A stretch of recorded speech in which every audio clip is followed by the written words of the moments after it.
Sloane always acted like allowing me into her life was a benevolent charity.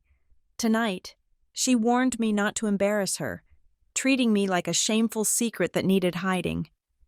I intended to let it slide, just like always. That was until the boardroom doors opened on Monday morning. The man she plans to marry walked in, looked directly at the head of the table where I sat, and turned pale as if he had just seen a ghost.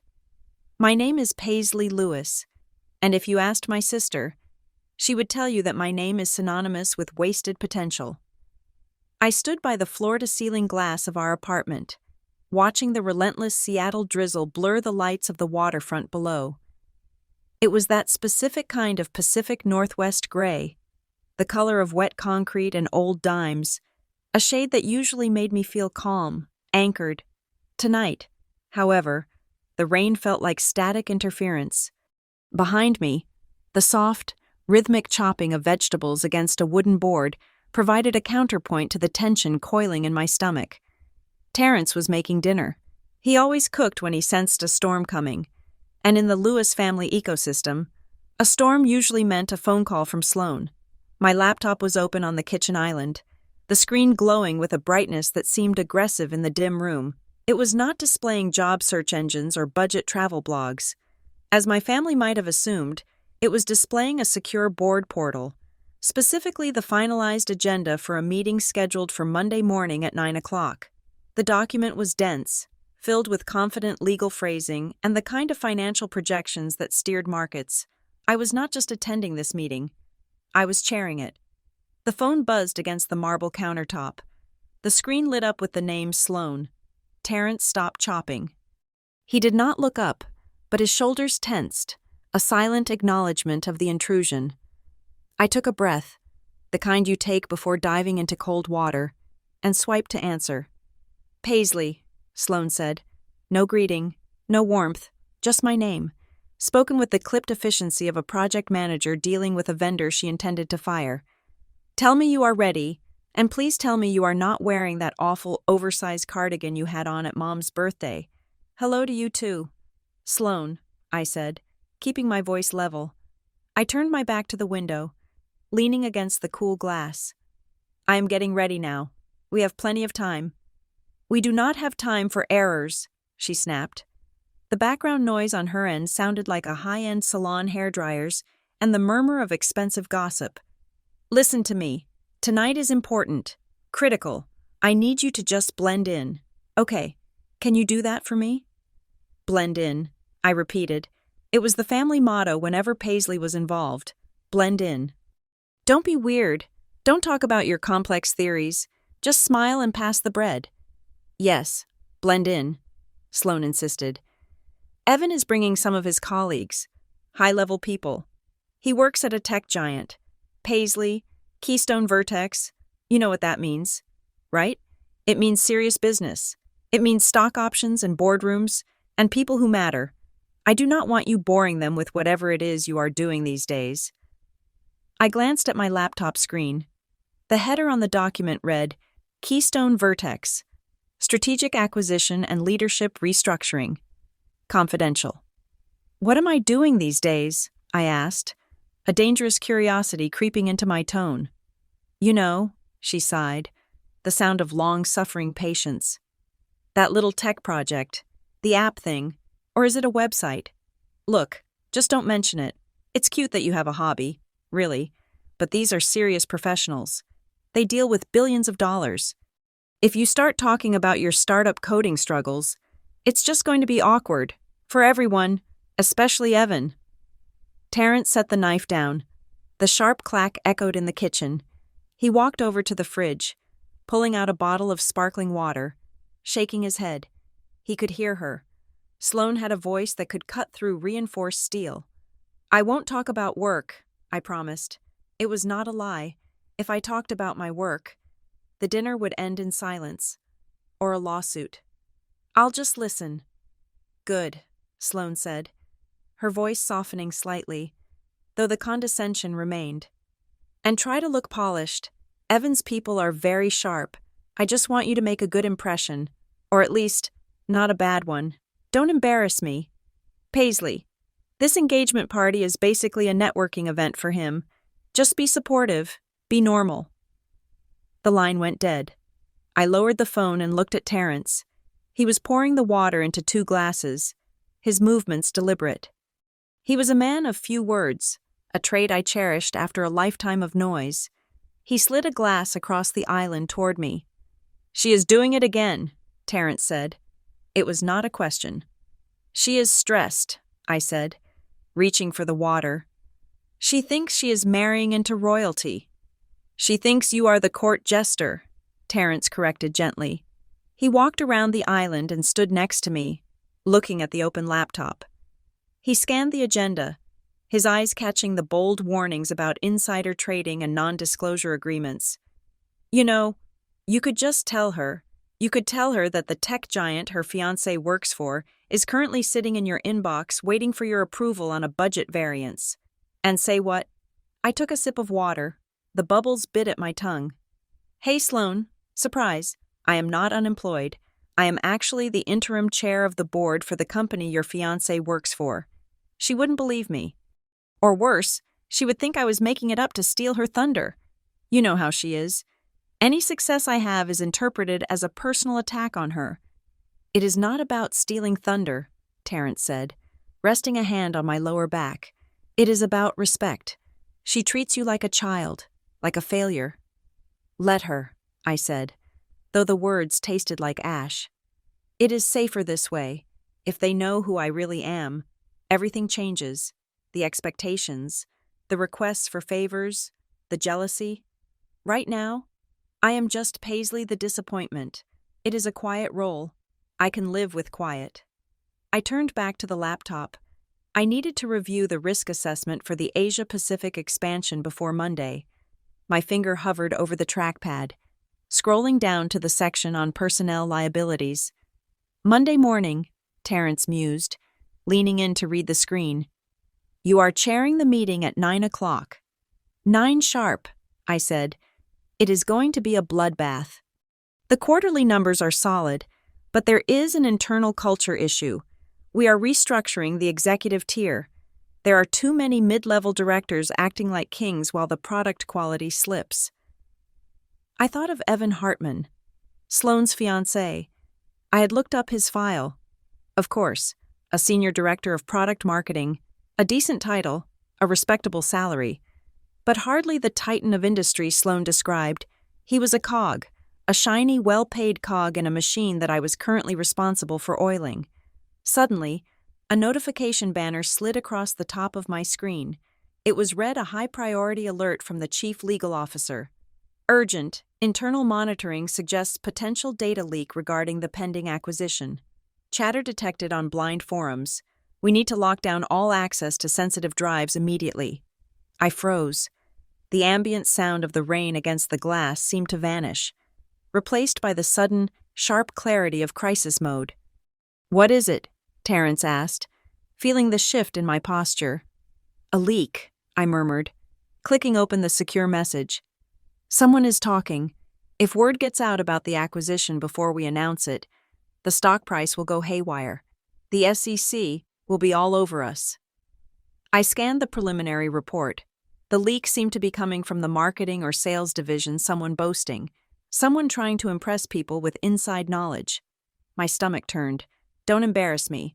My fiancé works at a tech giant. He's very important. "Paisley." I looked up at Terrence. "I have to send a few messages. Security protocols need to be tightened. If this bleeds out over the weekend, Monday is going to be a disaster." "Do you want to skip dinner?" he asked, hope flickering in his eyes. He hated these family gatherings as much as I did. Perhaps more, because he had to watch them belittle me while knowing exactly how brilliant I was. "I can't," I said, typing a rapid response to the legal team Initiate Protocol 0, audit all access logs from the last 48 hours. I want a list of every IP address that accessed the deal room. If I don't go, Sloane will say I was too intimidated. She will spin it into a tragedy where I'm too jealous of her happiness to show up. I have to go. I have to play the part. I hit send. The message whooshed away, carrying the weight of a $1 billion valuation with it. I am going to get dressed, I said, closing the laptop with a decisive snap. I walked into the bedroom and opened the closet. My wardrobe was a split personality. On the left, sharp, tailored blazers, silk blouses, and structured dresses, the armor of a woman who made decisions that affected thousands of employees. On the right, the paisley clothes, soft, unstructured, slightly dated, colors that apologized for existing, beiges, pale pinks, grays that washed me out. I reached for a beige dress. It was high-necked, modest, and completely forgettable. It was the kind of dress you wore when you wanted to disappear into the wallpaper. Perfect, I whispered to myself, though I felt a surge of nausea. I pulled it on. The fabric felt heavy, not because of the material, but because of the lie it represented. I looked in the mirror. The woman staring back did not look like the chair of the board. She looked like a younger sister who was still trying to figure out her life. She looked harmless. Terrence appeared in the doorway, leaning against the frame. He had changed into a simple button-down shirt, leaving the cuffs rolled up. We had agreed he would not come tonight. Sloane had made it clear this was for the adults, and having Terrence there, who she thought was a freelance writer struggling to make ends meet, would just clutter the table. "You look." Terrence paused, searching for a word that wasn't insulting. "I look like a background character," I supplied. "That is the point." "You know," he said softly, walking over to fix the collar of my dress, which was sitting slightly askew. "One day, you are going to have to let them see you. Really see you." "Not tonight," I said, fixing my hair into a loose, unthreatening bun.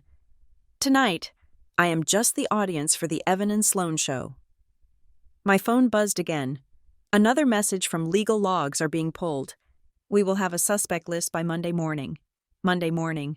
I looked at Terrence. "Monday morning," I said, "is going to be very interesting.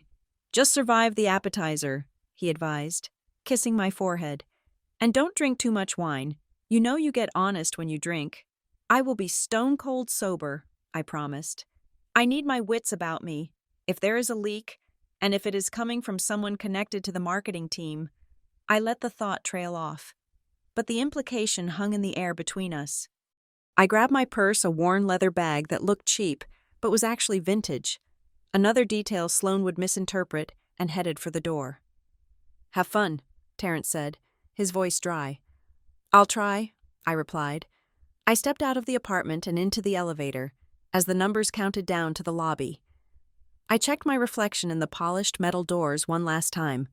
I practiced my smile. It was a smaller smile than my real one. A smile that said, "I am just happy to be here. I am so impressed by you." It was a mask I had perfected over 3 decades. The lobby was cold, a draft sweeping in from the rainy street. The doorman, a kindly man named Arthur, who knew exactly what I did for a living because he often saw the black cars waiting for me at 5 in the morning, nodded respectfully. "Evening, Ms. Lewis, heading out." "Dinner with family. Arthur," I said, buttoning my coat. "Good luck," he said. He knew my family. He had seen Sloane yell at me in the lobby once because I was 5 minutes late for brunch. I stepped out into the Seattle night. The rain had picked up, turning the streets into slick rivers of reflected neon. I hailed a cab, giving the driver the address of Juniper and Salt, the trendy new restaurant downtown where a salad cost $30 and the water was filtered through volcanic rock. It was exactly the kind of place Sloane would choose to flaunt her new status. I sat back in the seat, watching the city blur past. I thought about the meeting agenda. I thought about the leak. I thought about the millions of dollars at stake and the thousands of jobs that depended on my team making the right call on Monday. And then I thought about the role I was about to play. The failure, the flake, the little sister who needed guidance. It was exhausting. But as the cab pulled up to the glowing entrance of the restaurant, I took a deep breath and let my shoulders slump just a fraction of an inch. I let the sharpness fade from my eyes. I put on the mask. I was walking into a room where the truth was not just unwelcome, it was actively despised. They wanted a story that made them feel big, and that required me to be small. So be it. I would be small. Until Monday. I paid the driver, tipping him 20% because I wasn't actually broke. Just pretending to be, and stepped onto the curb. Through the large glass windows of the restaurant, I could already see Sloane. She was holding court at a center table, gesturing wildly, her diamond ring catching the light. She looked happy. She looked triumphant. I pushed open the heavy door and walked inside. Juniper and Salt was the kind of establishment that prided itself on being effortlessly exclusive, a quality that usually required a tremendous amount of effort to maintain. The interior was a cavern of reclaimed industrial brick and hand-blown glass, illuminated by lighting so dim it required perfect vision to read the menu. It was the preferred watering hole for Seattle's two warring tribes, the old money, who wore cashmere and spoke in hushed tones about estate taxes, and the new tech elite, who wore hoodies that cost $400 and shouted about disrupting the status quo while ordering bottles of wine that cost more than my first car. I arrived 10 minutes early. It was a habit born of corporate necessity, not eagerness. I knew this room. I knew that the corner table by the kitchen was a punishment, and the circular booth near the window was a throne.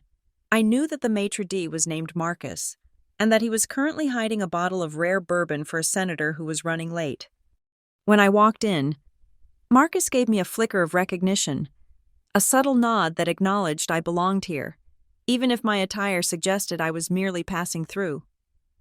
I returned the nod, but moved toward the bar, keeping my head down. Tonight, I was not a regular, I was a guest. Sloane arrived exactly 4 minutes late. A calculation designed to make her appear busy but not rude. She swept into the restaurant in a cloud of expensive perfume and frantic energy, her eyes scanning the room like a sniper looking for a target. When she landed on me, her expression shifted from hunter to disappointed parent. She marched over, her heels clicking a sharp staccato against the polished concrete floor. She was wearing a dress that screamed future executive wife structured, navy blue, and aggressively tasteful. "You made it," she said, leaning in for an air kiss that missed my cheek by 3 inches. She pulled back, her hands gripping my shoulders, her eyes traveling down my beige dress with clinical detachment. "Well, you look comfortable." "It is raining." "Sloane," I said, extricating myself from her grip. "I dressed for the weather." "We are inside now." "Paisley," she countered, steering me toward the host stand. "Evan and the guys are parking. They took the Tesla." God, the traffic was a nightmare.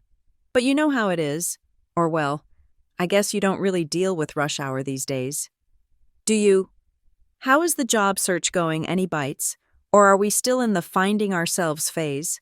The question was delivered with a bright plastic smile, the kind you wear when you are asking a toddler if they made a mess in their diaper. "I am keeping my options open," I replied vaguely. "There are a few interesting prospects." "Right, prospects," she said, the word dripping with skepticism.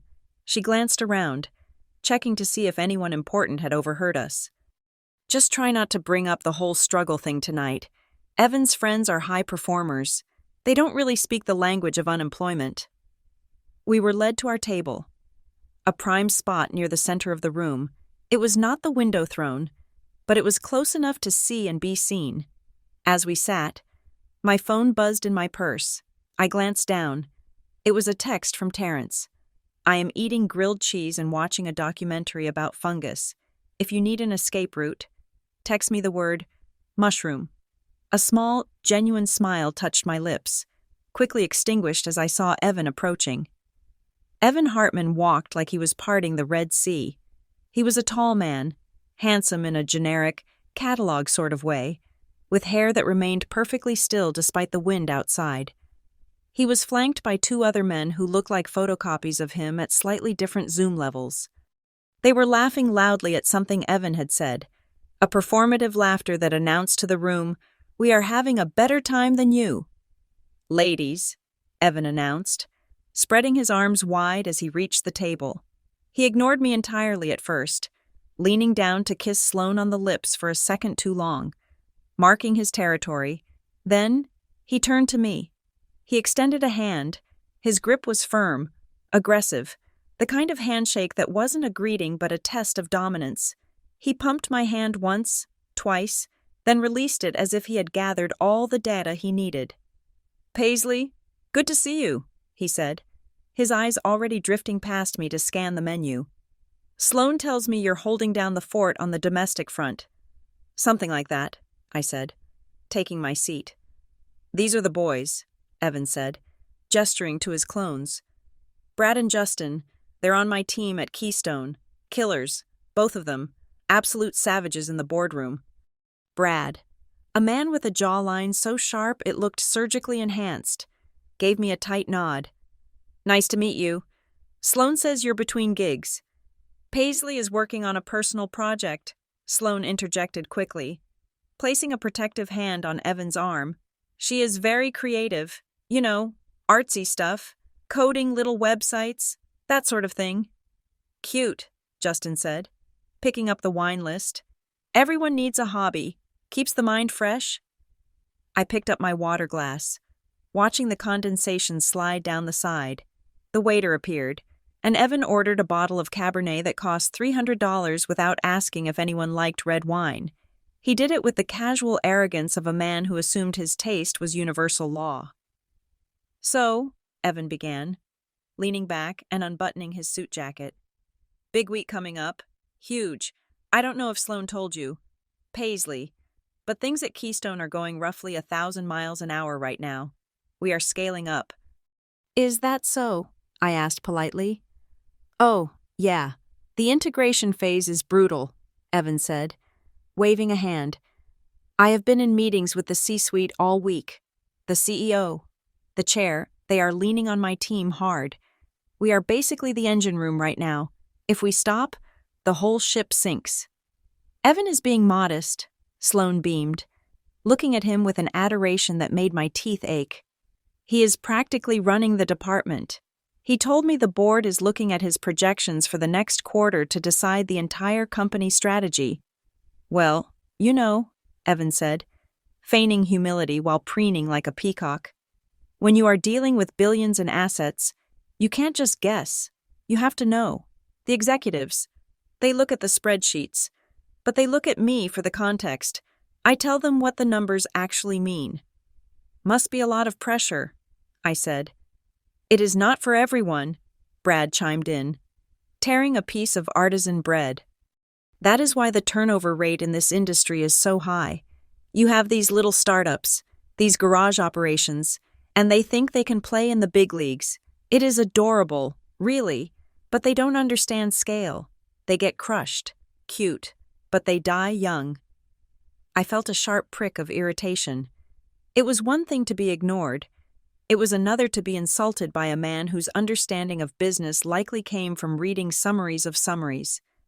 "I imagine the regulatory hurdles are the real killer for the smaller firms," I said, keeping my voice mild.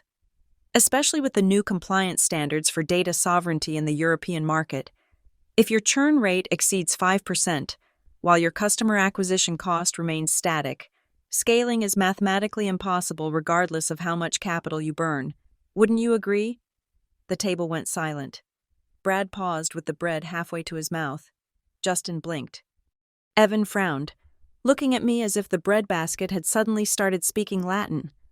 Evan said, shifting in his chair. "Yeah, exactly. Compliance is a beast. Total nightmare." "Right," Justin mumbled. "That is what I meant. The math doesn't work." Sloane let out a high-pitched, nervous laugh. "Oh, Paisley reads a lot of blogs. She loves buzzwords. Don't you, sweetie? She is always reading those tech news sites." She looked at me with eyes that promised murder if I spoke again. "Just trying to keep up," I said, taking a sip of the wine the waiter had just poured. It was full-bodied, with notes of oak and arrogance. The conversation drifted back to safer waters golf trips, the waiting list for the new Tesla model, and which ski resort had the best apres scene. I sat in silence, dissecting the food on my plate. A piece of halibut that had been treated with more respect in the kitchen than I was being treated at the table. Suddenly, a chorus of chimes erupted. Evan's phone lit up on the table. Brad's watch buzzed. Justin's pocket vibrated. It was a synchronized alert, the kind that only goes out when something catastrophic or monumental is happening. Evan grabbed his phone. His face went slack. "Holy cow," he whispered. "It is the signal." What is it?" Sloane asked, gripping his forearm. "Is it the stock?" "It is the board," Evan said, his voice dropping to a reverent whisper. "The chair just called an emergency session. The schedule has been wiped. The meeting is moved to Monday morning at 9 o'clock. Mandatory attendance for all key stakeholders." My heart hammered a slow, heavy rhythm against my ribs. I knew exactly what the message said. I had approved the wording myself 30 minutes ago in the cab. "Monday morning," Sloane gasped. "But that is huge. That means they are ready to move." "It means they need us," Evan said, recovering his swagger. He looked at Brad and Justin. "They need the numbers. They need the narrative. We have to prep. I'm going to have to go in tomorrow. Maybe Sunday too." "Of course you do," Sloane said, looking at him as if he were a soldier being called to the front lines of glory. "This is it, Evan. This is the moment." "Yeah," Evan said, puffing out his chest. "I guess the chair finally realized they can't make a move without my team's sign-off. If I am not in that room, nothing happens."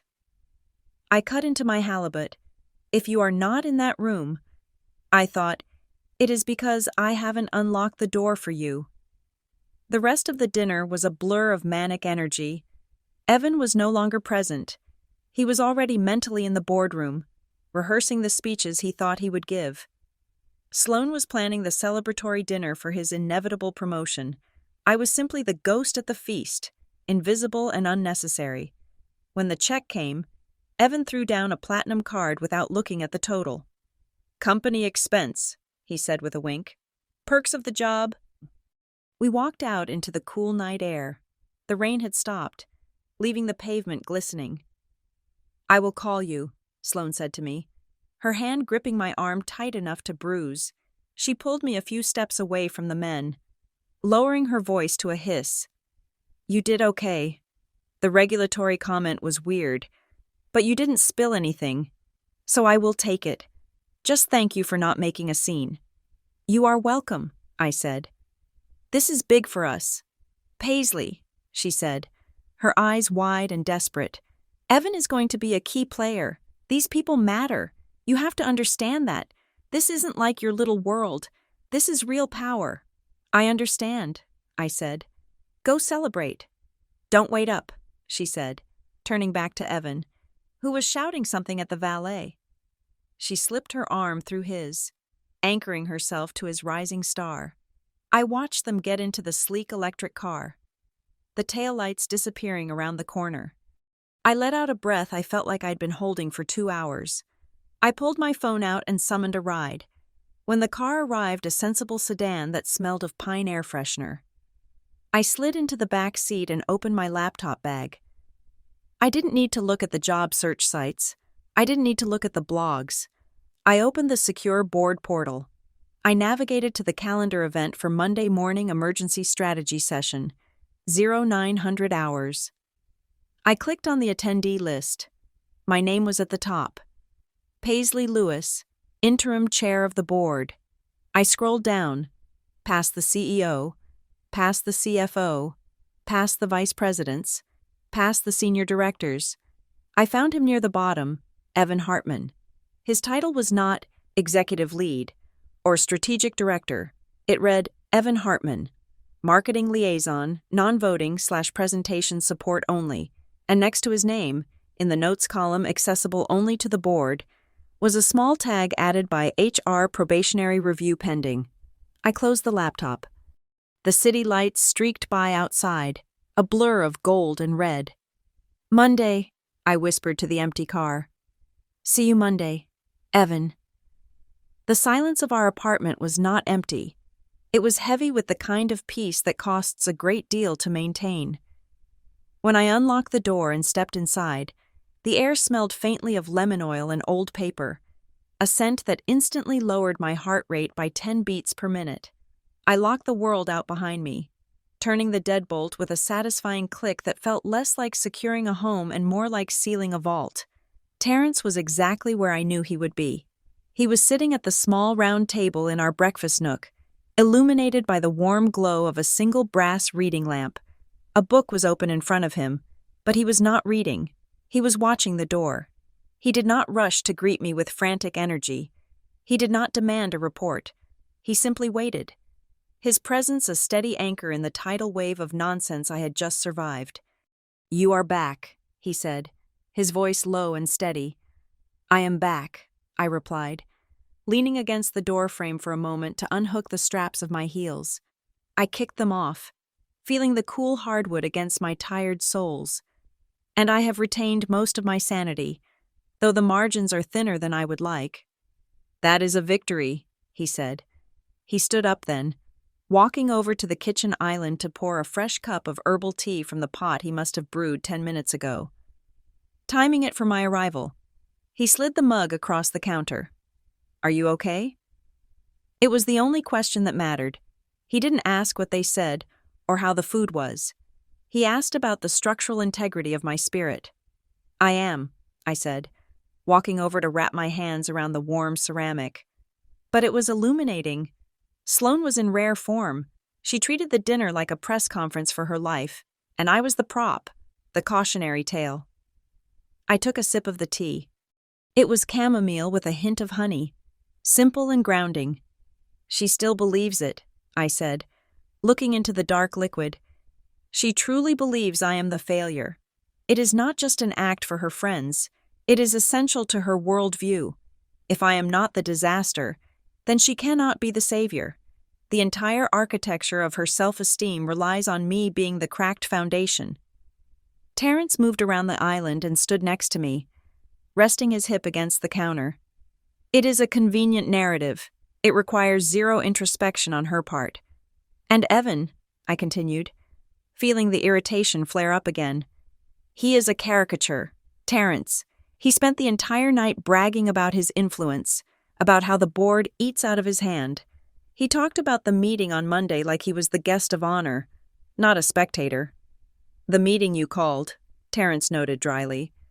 "The meeting I called to clean up a mess that his department likely created," I corrected. He sat there, drinking $300 wine, lecturing me on how startups fail because they don't understand scale. It took every ounce of discipline I possess not to ask him to define EBITDA. Terrence chuckled. A dry, warm sound. "I am glad you didn't. He probably would have thought it was a new cryptocurrency." He reached out and tucked a stray strand of hair behind my ear. His expression shifted, becoming more serious.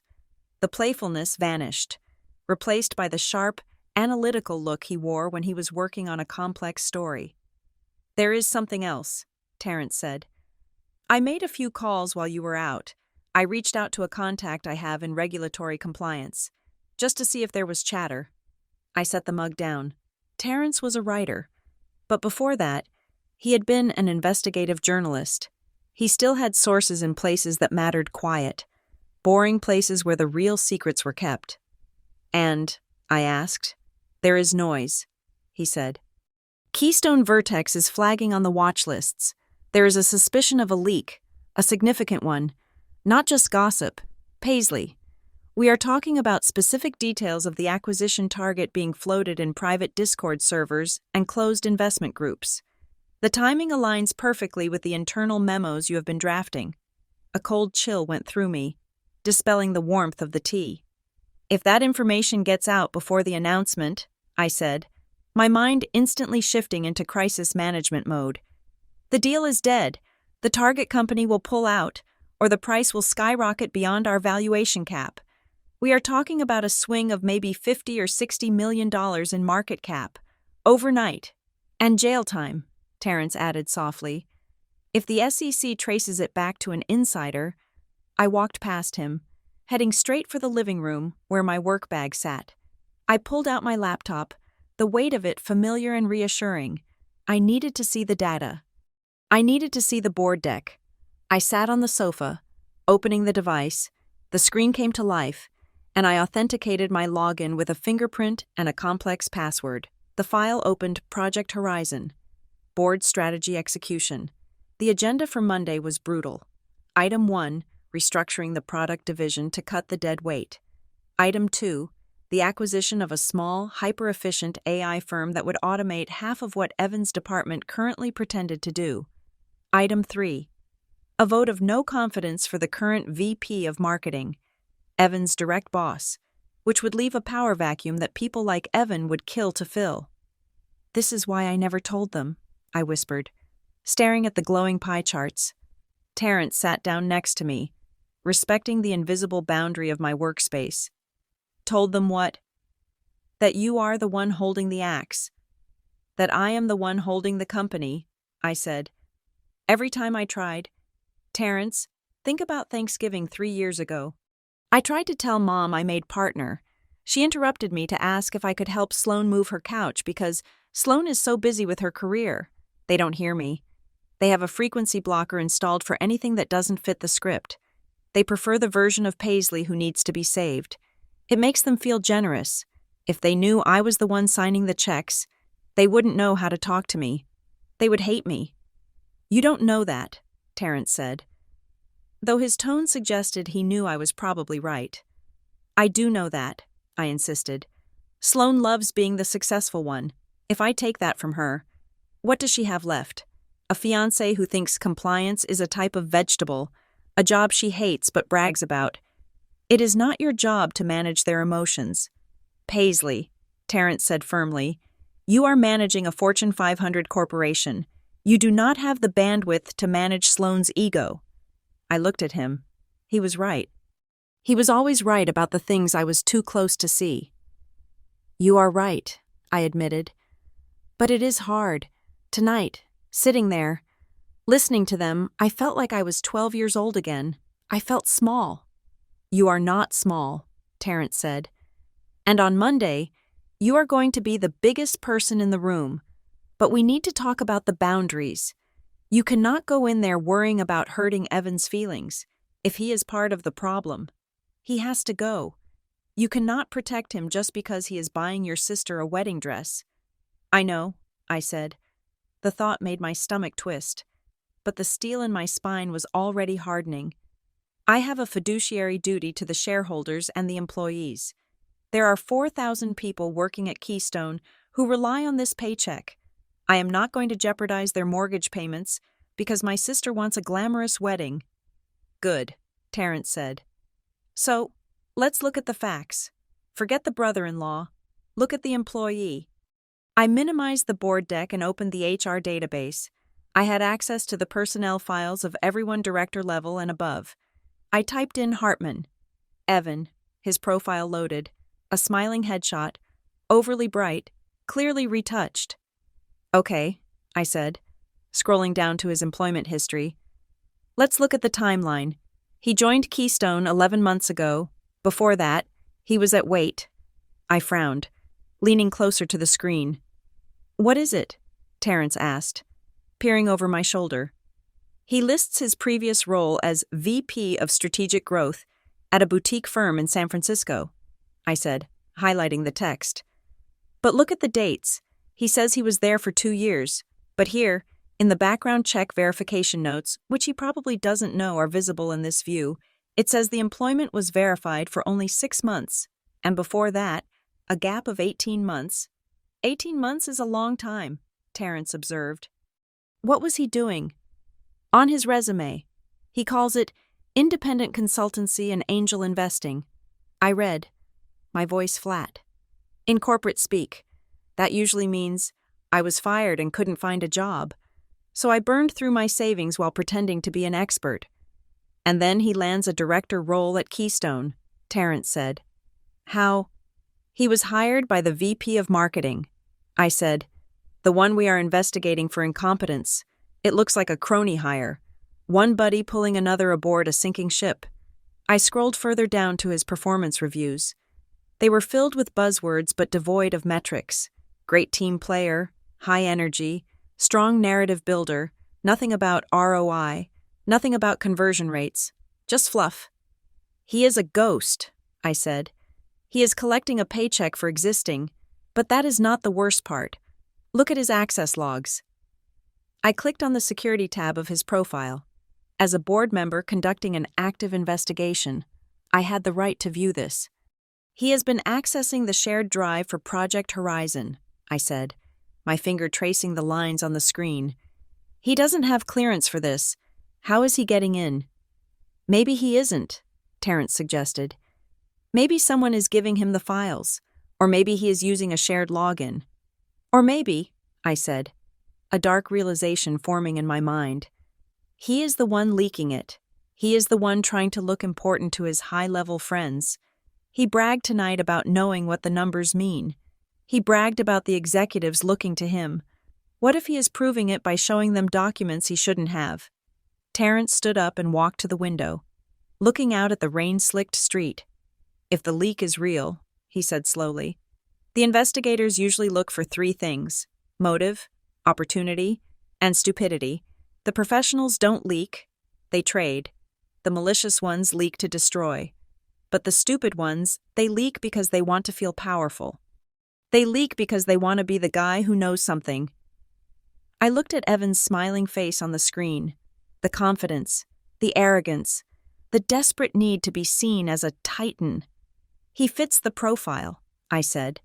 He is insecure, he is ambitious, and he is trying to impress a fiancé who demands perfection. He needs to be the big man at the tech giant, and if he can't earn it, he might steal it. If he is the leaker, Terrence said, turning back to me, and you walk into that boardroom on Monday as the chair and you expose him, then Sloane will never forgive me, I finished. She will say I did it on purpose. She will say I destroyed her life out of jealousy. And if you don't, Terrence asked, then the company crashes, I said. And I fail. And I am not going to fail. Terrence, I have worked too hard to get to this chair. I spent 10 years being underestimated, being interrupted, being ignored. I am not going to let my sister's boyfriend burn down my company just so he can feel tall. I closed the laptop with a decisive snap. The sound echoed in the quiet kitchen like a gavel. We have a plan then, Terrence said. Monday is business. Sunday is for preparation. Sunday is for wargaming, I corrected. I need to map out every possible scenario. If Evan is in that room, I need to know exactly what he knows, who he told, and how to shut him down before he says a word that violates SEC regulations. I stood up and walked over to Terrence, wrapping my arms around his waist. He smelled of soap and old books, the smell of home. Thank you, I said into his chest, for not asking me to be nice. I would never, he said, kissing the top of my head. Nice gets you run over. Be accurate. Be fair. But do not be nice. He pulled back slightly, a thoughtful look in his eyes. You know, he said, his voice dropping to a conspiratorial whisper. If the leak is coming from inside the building, and if it is someone who just joined someone who is desperate to prove their worth. Go on, I said. The forensic audit, Terrence said. It will flag the IP addresses. If Evan accessed those files from outside the secure network, say, from his phone at a dinner, or from his home Wi-Fi, it will be logged. My mind flashed back to the dinner. Evan checking his phone constantly. The synchronized buzzing of the watches. The signal. He got the alert about the meeting, I said, which means he is on the emergency distribution list. But he shouldn't be. That list is for VPs and above. Someone put him on that list, Terrence said. Someone gave him a ladder. I looked back at the closed laptop. Then on Monday, I said, I am going to kick the ladder out from under him. We stood there in the kitchen, the storm outside finally matching the storm inside my head. The time for hiding was over. The time for blending in was done. Sloane wanted me to stop embarrassing her fine. I would stop being the embarrassing little sister. I would be the chairwoman, and God help anyone who forgot to read the org chart. Seattle on a Monday morning in January was not so much a city as it was a mood. The fog rolled off the Puget Sound like a heavy, wet blanket, erasing the tops of the skyscrapers and turning the streets into gray tunnels of diffused light. It was the kind of weather that encouraged secrets. I sat in the back of the black town car, watching the condensation streak down the window. I was no longer wearing the beige, apologetic dress from Saturday night. Today, I was wearing armor. It was a charcoal gray suit, tailored to within a millimeter of my life, sharp enough to cut glass. My hair was pulled back into a severe, sleek knot, no loose strands, no softness. On my wrist sat a watch that cost more than Evan Hartman's entire wardrobe, a vintage piece I had bought myself the day I led the IPO for my second startup. The car did not pull up to the main glass-fronted entrance of the Keystone Vertex Tower, where employees were currently badging in with their coffees and their morning optimism. Instead, we slid silently into the underground executive garage. The driver opened the door, and I stepped out onto the sealed concrete. "Good morning, Ms. Lewis," the security officer at the private elevator bank said. He didn't ask for ID. He knew my face. "Good morning, David," I replied, not breaking stride. I stepped into the elevator and pressed the button for the 42nd floor. The ride was smooth. A silent ascent that made my ears pop. As the numbers climbed, I felt the persona of Paisley the little sister, shedding away like dead skin. By the time the doors slid open, she was gone. Elena, my executive assistant, was waiting for me in the anteroom. She was a woman of terrifying efficiency who could organize a coup d'etat before lunch if asked. She held a tablet in one hand and a steaming cup of black coffee in the other. "The board is assembled," Elena said, falling into step beside me as we walked down the wide, art-lined corridor. "Full attendance. Quorum is established. The external legal counsel is dialed in via secure line, but is on mute until you call on them." "And the observers?" I asked, taking the coffee. "The new leadership group is present," Elena said, a hint of dryness in her tone. "They arrived 20 minutes early. They are currently in the boardroom, networking with the furniture." "Did you confiscate their devices?" "Standard protocol," Elena confirmed. "All phones, smartwatches, and recording devices are in the Faraday bags outside the door. They were not happy about it. One of them asked if I knew who he was." "Let me guess," I said, pausing at the heavy double doors of the boardroom. "Evan Hartman." Elena raised an eyebrow. "You know him?" "We have met," I said. "Briefly." I took a sip of the coffee. It was bitter and hot. It tasted like focus. "Listen to me clearly, Elena," I said, handing the cup back to her. "Once I go in, these doors stay closed. No interruptions, unless the building is physically on fire, and even then, I want a risk assessment before we evacuate." "Understood," she said. She reached out and opened the door for me. The air inside the boardroom was different. It was pressurized. It smelled of leather, expensive cologne, and the metallic tang of adrenaline. The table was a massive slab of walnut that stretched down the center of the room, polished to a mirror shine. Around it sat 12 people who controlled the fate of a multi-billion-dollar entity. The board members were already seated, a mix of seasoned venture capitalists and industry veterans. They were talking in low murmurs, flipping through the physical dossiers that had been placed at their stations. They stopped talking the moment I crossed the threshold, but at the far end of the room, near the windows that looked out into the white nothingness of the fog, was the new leadership group. There were 4 of them, young, hungry, and radiating the kind of nervous energy that comes from being invited to the grown-ups' table for the first time, and in the center of them, holding court, was Evan. He was leaning back in a chair that wasn't his, one leg crossed over the other, gesturing with a gold pen. He looked exactly as he had at dinner, confident, preening, the master of his domain. He was laughing at something he had just said, his head thrown back, exposing his neck.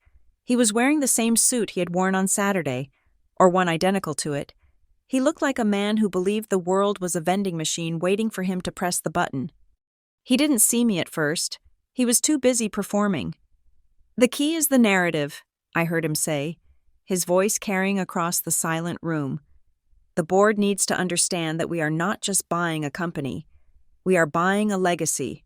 I told Sloane last night, This is the moment where we separate the operators from the visionaries.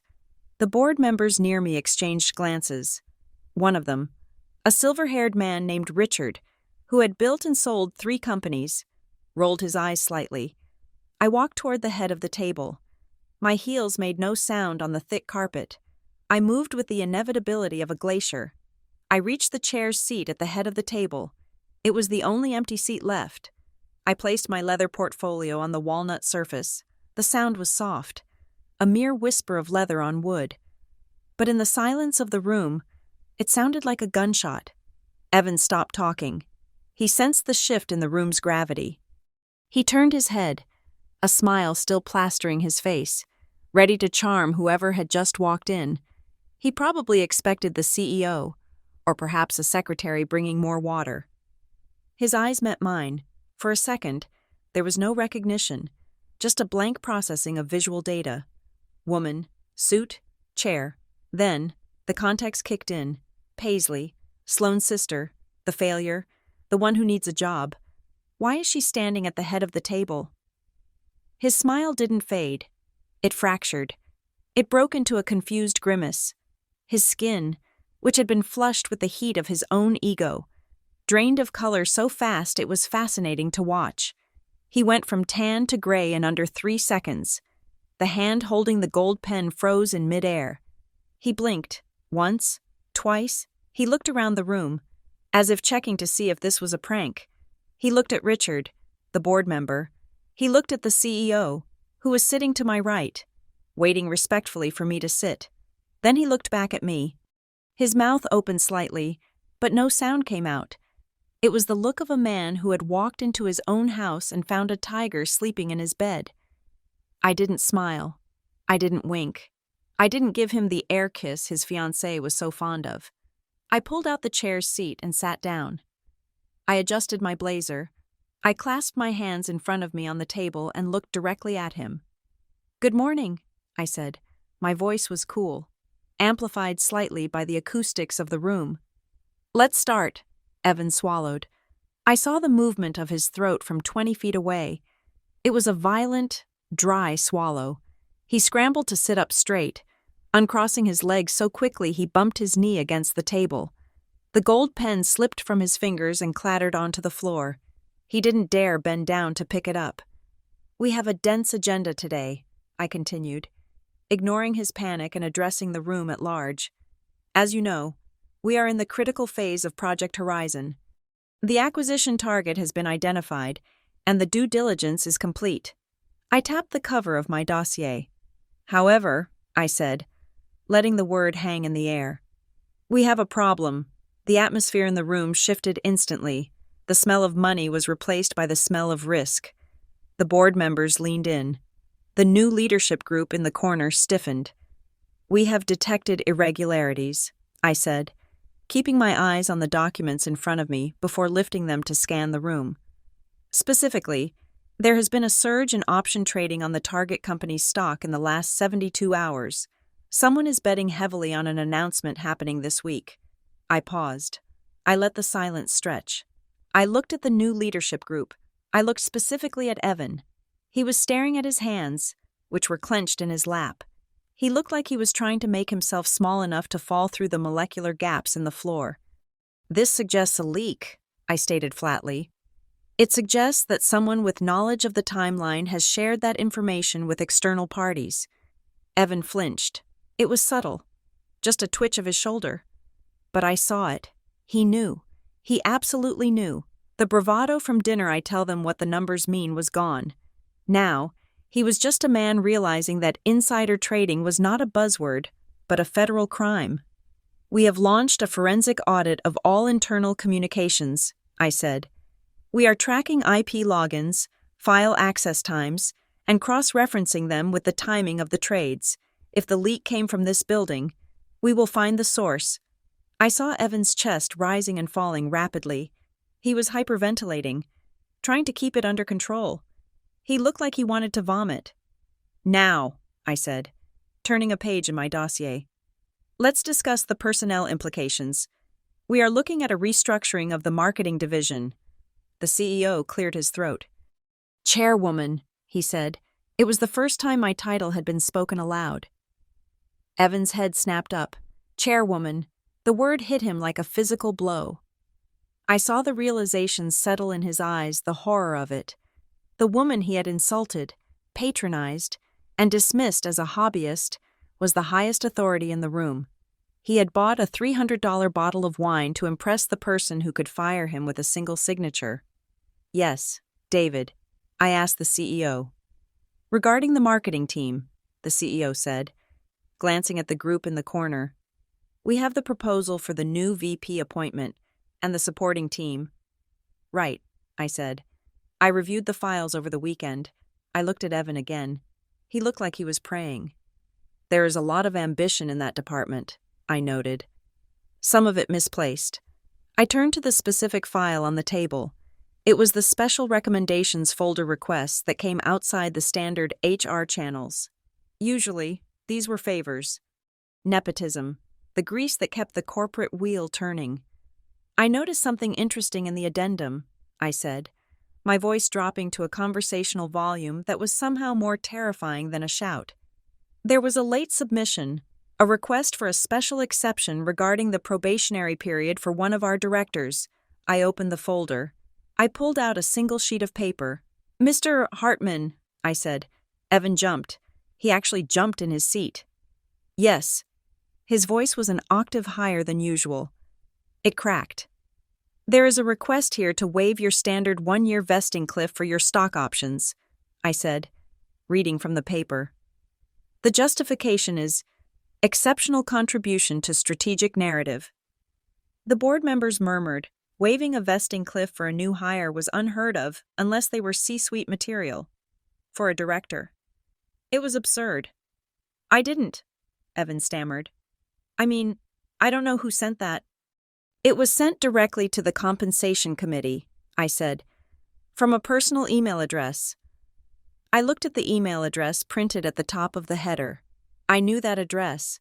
I had sent birthday wishes to it for 10 years. I had sent links to articles about design trends to it. Sloane, Lewis, designs@gmail.com. I felt a cold, hard knot form in my stomach. It wasn't just that she was meddling. It was the audacity. Sloane had emailed the compensation committee of a Fortune 500 company, posing as an external advisor to demand her fiancé get his money faster. She had signed the email Sloane Lewis, strategic brand consultant. She didn't work here. She had never worked here. She was trying to hack the corporate ladder for him, using her name, my name. I looked at Evan. He looked confused. He clearly didn't know about this specific maneuver. Sloane had gone rogue. She was trying to secure the bag before the wedding, ensuring that even if he failed, the stock would be theirs. The email, I said, looking at Evan with a mixture of pity and disgust, came from a Ms. Sloane Lewis. The room went silent. Is she an employee? Richard asked. Frowning. No, I said. She is not. Then why is she emailing the board about compensation packages?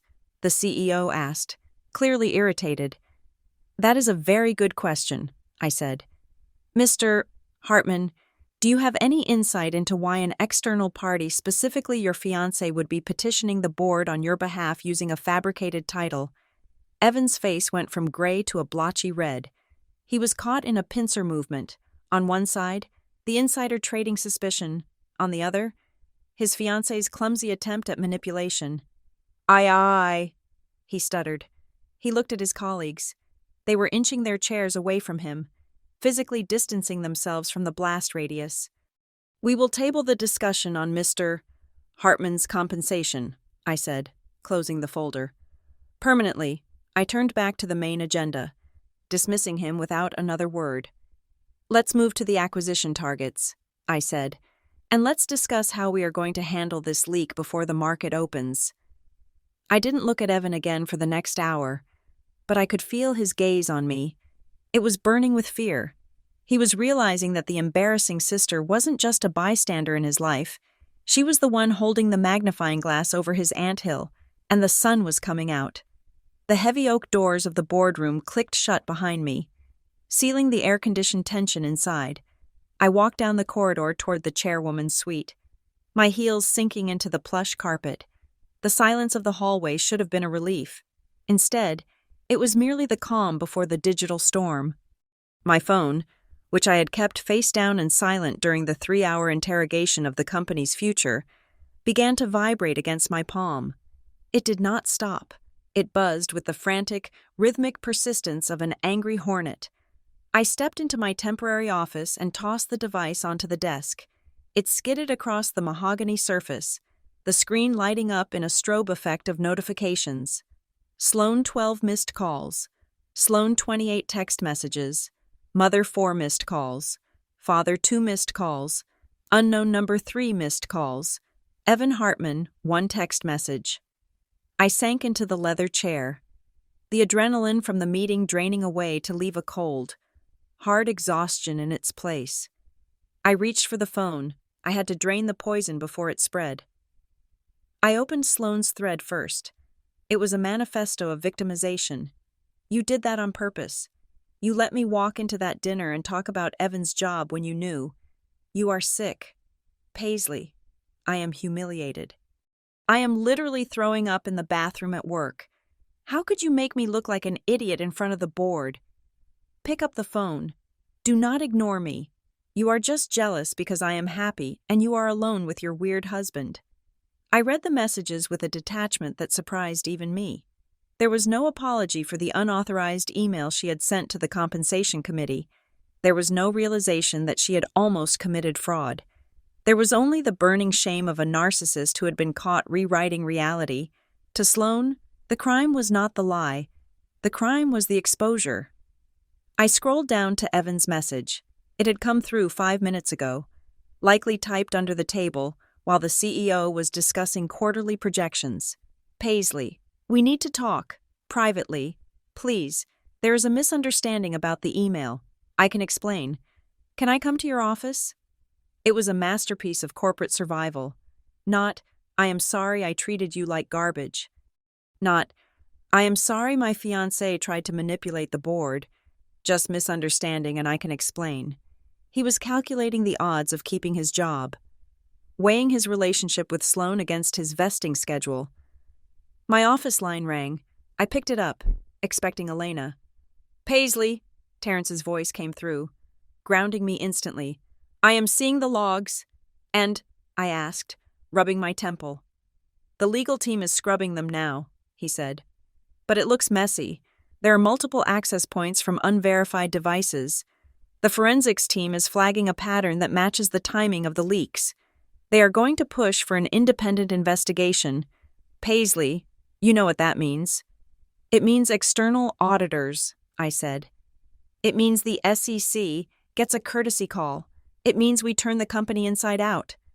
Don't let your feelings for your sister slow this down, Terrence warned. If you hesitate, even for an hour, it looks like a cover-up. The board will turn on you to save themselves. I am not hesitating, I said. I am just breathing. Check Instagram, Terrence said. Right now. Why? Just do it. I hung up and opened the app. I didn't have to search far. Sloane's story was the first bubble on my feed. It was a photo taken minutes ago. It was a close-up of her engagement ring, with the Keystone Vertex logo on the paperwork Evan had brought home clearly visible in the background. But it was the caption that made my blood run cold.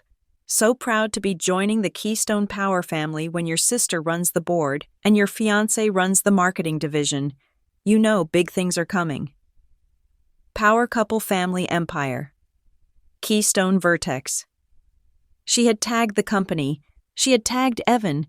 She had even tried to tag me, using an old account I hadn't accessed in 6 years.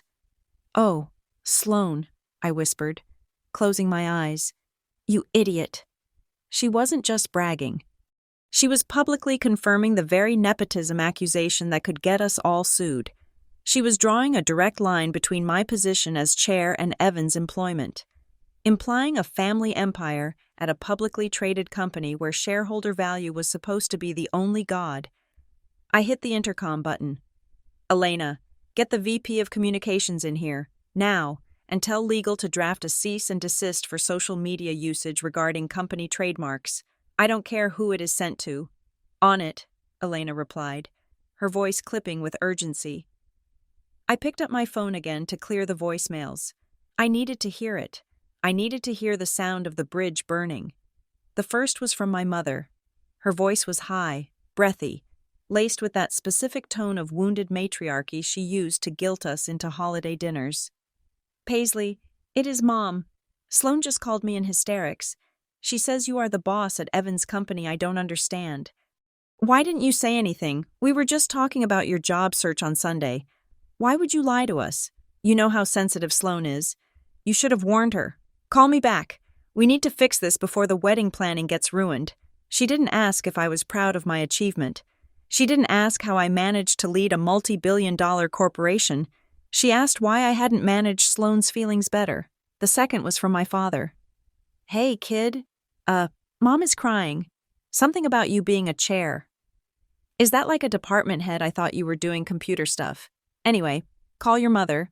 She thinks you are mad at us." I deleted the messages. The realization hit me with the clarity of a slap. They weren't angry because I had left them in the dark. They were angry because, for the first time in my life, they didn't have the script. They couldn't pat me on the head and tell me to keep trying. They couldn't pity me. And without their pity, they didn't know who I was. I was a stranger to them. A powerful, terrifying stranger who had just disrupted the family hierarchy. A knock on the door interrupted my thoughts. It was soft, hesitant. "Come in," I said. The door opened, and Evan slipped inside. He looked like a man who had aged 10 years in 2 hours. His tie was loosened, his eyes were rimmed with red, and the swagger was completely gone. He didn't walk. He shuffled. He closed the door behind him and stood there, wringing his hands. "Chairwoman," he said. The title sounded clumsy in his mouth. "Sit down, Evan," I said, gesturing to the chair opposite my desk. He sat on the edge of the seat, as if prepared to bolt at any second. "I wanted to apologize," he began, his voice trembling. "For Saturday, for everything. I had no idea." "You had no idea," I repeated flatly. "I didn't know it was you," he said, pleading with his eyes. "Sloane told me you were struggling. She said you were unemployed. I was just trying to be encouraging, in my own way." "Encouraging," I said. "Is that what you call it? Mocking my career?"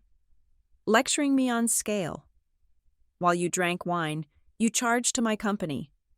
"I was nervous," he said. "I wanted to impress Sloane.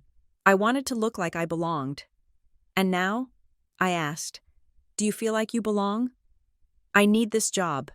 "Paisley," he said, dropping the formality. "Please, I have debts. The wedding is costing a fortune. If I lose this, I lose everything. Sloane will leave me. You know she will." It was a pathetic admission. He knew Sloane's love was conditional on his status, and he was begging me to maintain the illusion for him. "This isn't about Sloane," I said. "This is about the fact that you are a liability. Your fiancé is currently posting on Instagram about a family empire, while the SEC is sniffing around our data logs. You have put me in an impossible position. I can fix it," he urged. "I will tell her to delete it. I will tell her to stop emailing the board. I promise. Just give me a chance. I am good at this job. I really am." I looked at him. I looked at the desperation in his eyes. And then, he said it. The thing that sealed his fate. "I know the numbers. Paisley," he said, leaning forward, his voice dropping to a conspiratorial whisper. "I saw the projections for Project Bluebird. The 42% margin variance on the Asian market. I can sell that.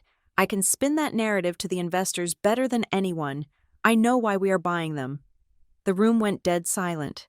The air conditioning hummed, sounding like a roar in my ears. I stared at him. "Project Bluebird," I said slowly. "Yes," he said, eager to prove his worth. "The acquisition target, the code name." "Evan," I said, my voice ice cold.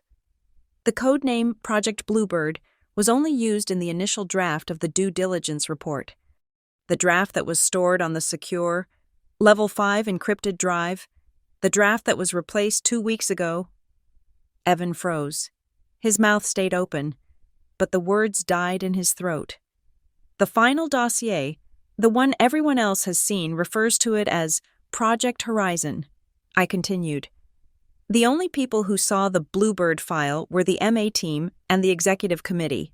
I leaned forward, placing my elbows on the desk. You are a marketing director, I said. You do not have Level 5 clearance.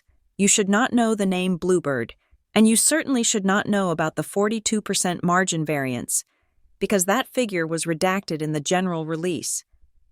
Evan's face crumbled. He realized, too late, that in his desperate attempt to prove he was valuable, he had just proven he was a criminal. He choked out. I heard someone mention it, in the elevator. No, I said, reaching for my phone to call security. You didn't hear a margin variance percentage in an elevator. You read it. You read it on a document you stole. I pressed the button. Security to the chairwoman's office, I said, never taking my eyes off him. We have a breach. Evan slumped back in the chair, the fight leaving him. He looked small, smaller than I had ever been. Sloane is going to kill me, he whispered. Sloane is the least of your problems, I replied. You are about to have a very long conversation with the federal government. The phone on my desk buzzed again. It was Sloane. Why aren't you answering? Are you trying to ruin my life?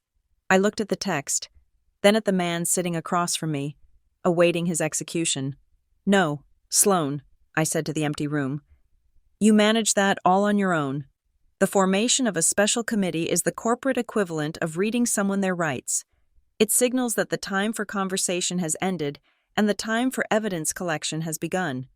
I sat in the secure conference room on the 45th floor, 3 levels above the boardroom where I had terrified Evan Hartman only hours earlier. This room was sterile, soundproofed, and swept for bugs daily. Across from me sat Marcus Thorne, a senior partner from an external law firm we had retained 20 minutes ago. Next to him was the lead forensic investigator from a cybersecurity firm that specialized in corporate espionage. Terrence sat at the far end of the table. He was not officially part of the committee. To ensure there was absolutely no conflict of interest, he was designated as a silent observer and technical consultant due to his background in investigative journalism. He would not vote. He would not direct. He would simply watch the shadows to see what moved.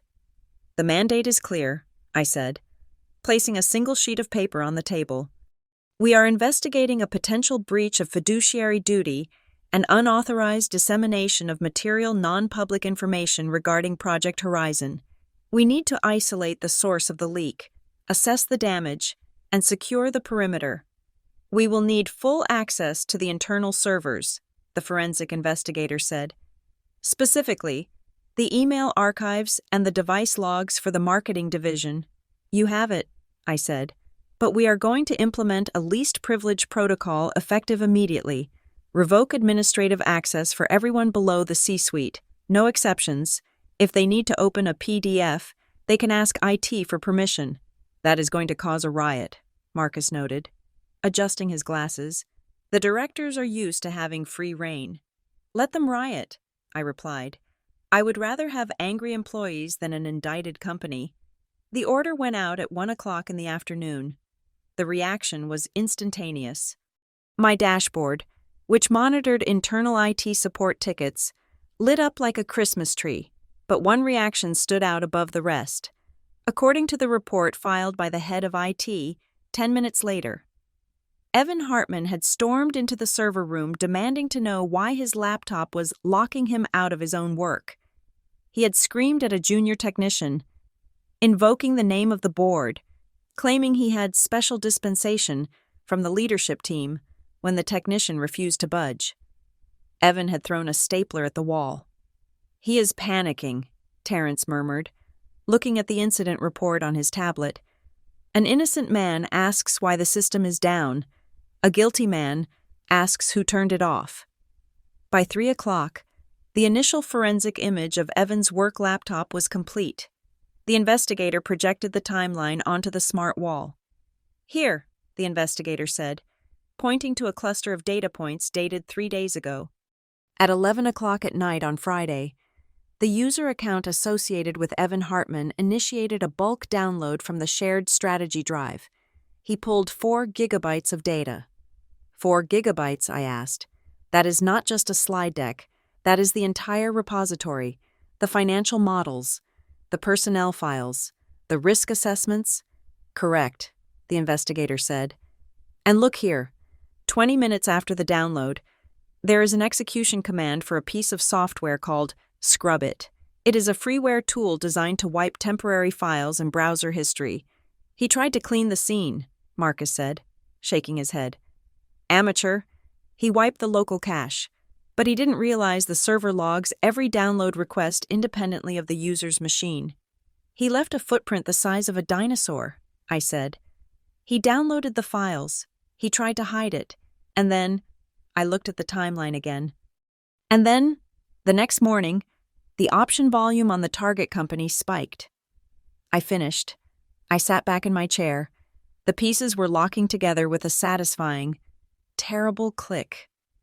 I thought about the dinner at Juniper and Salt.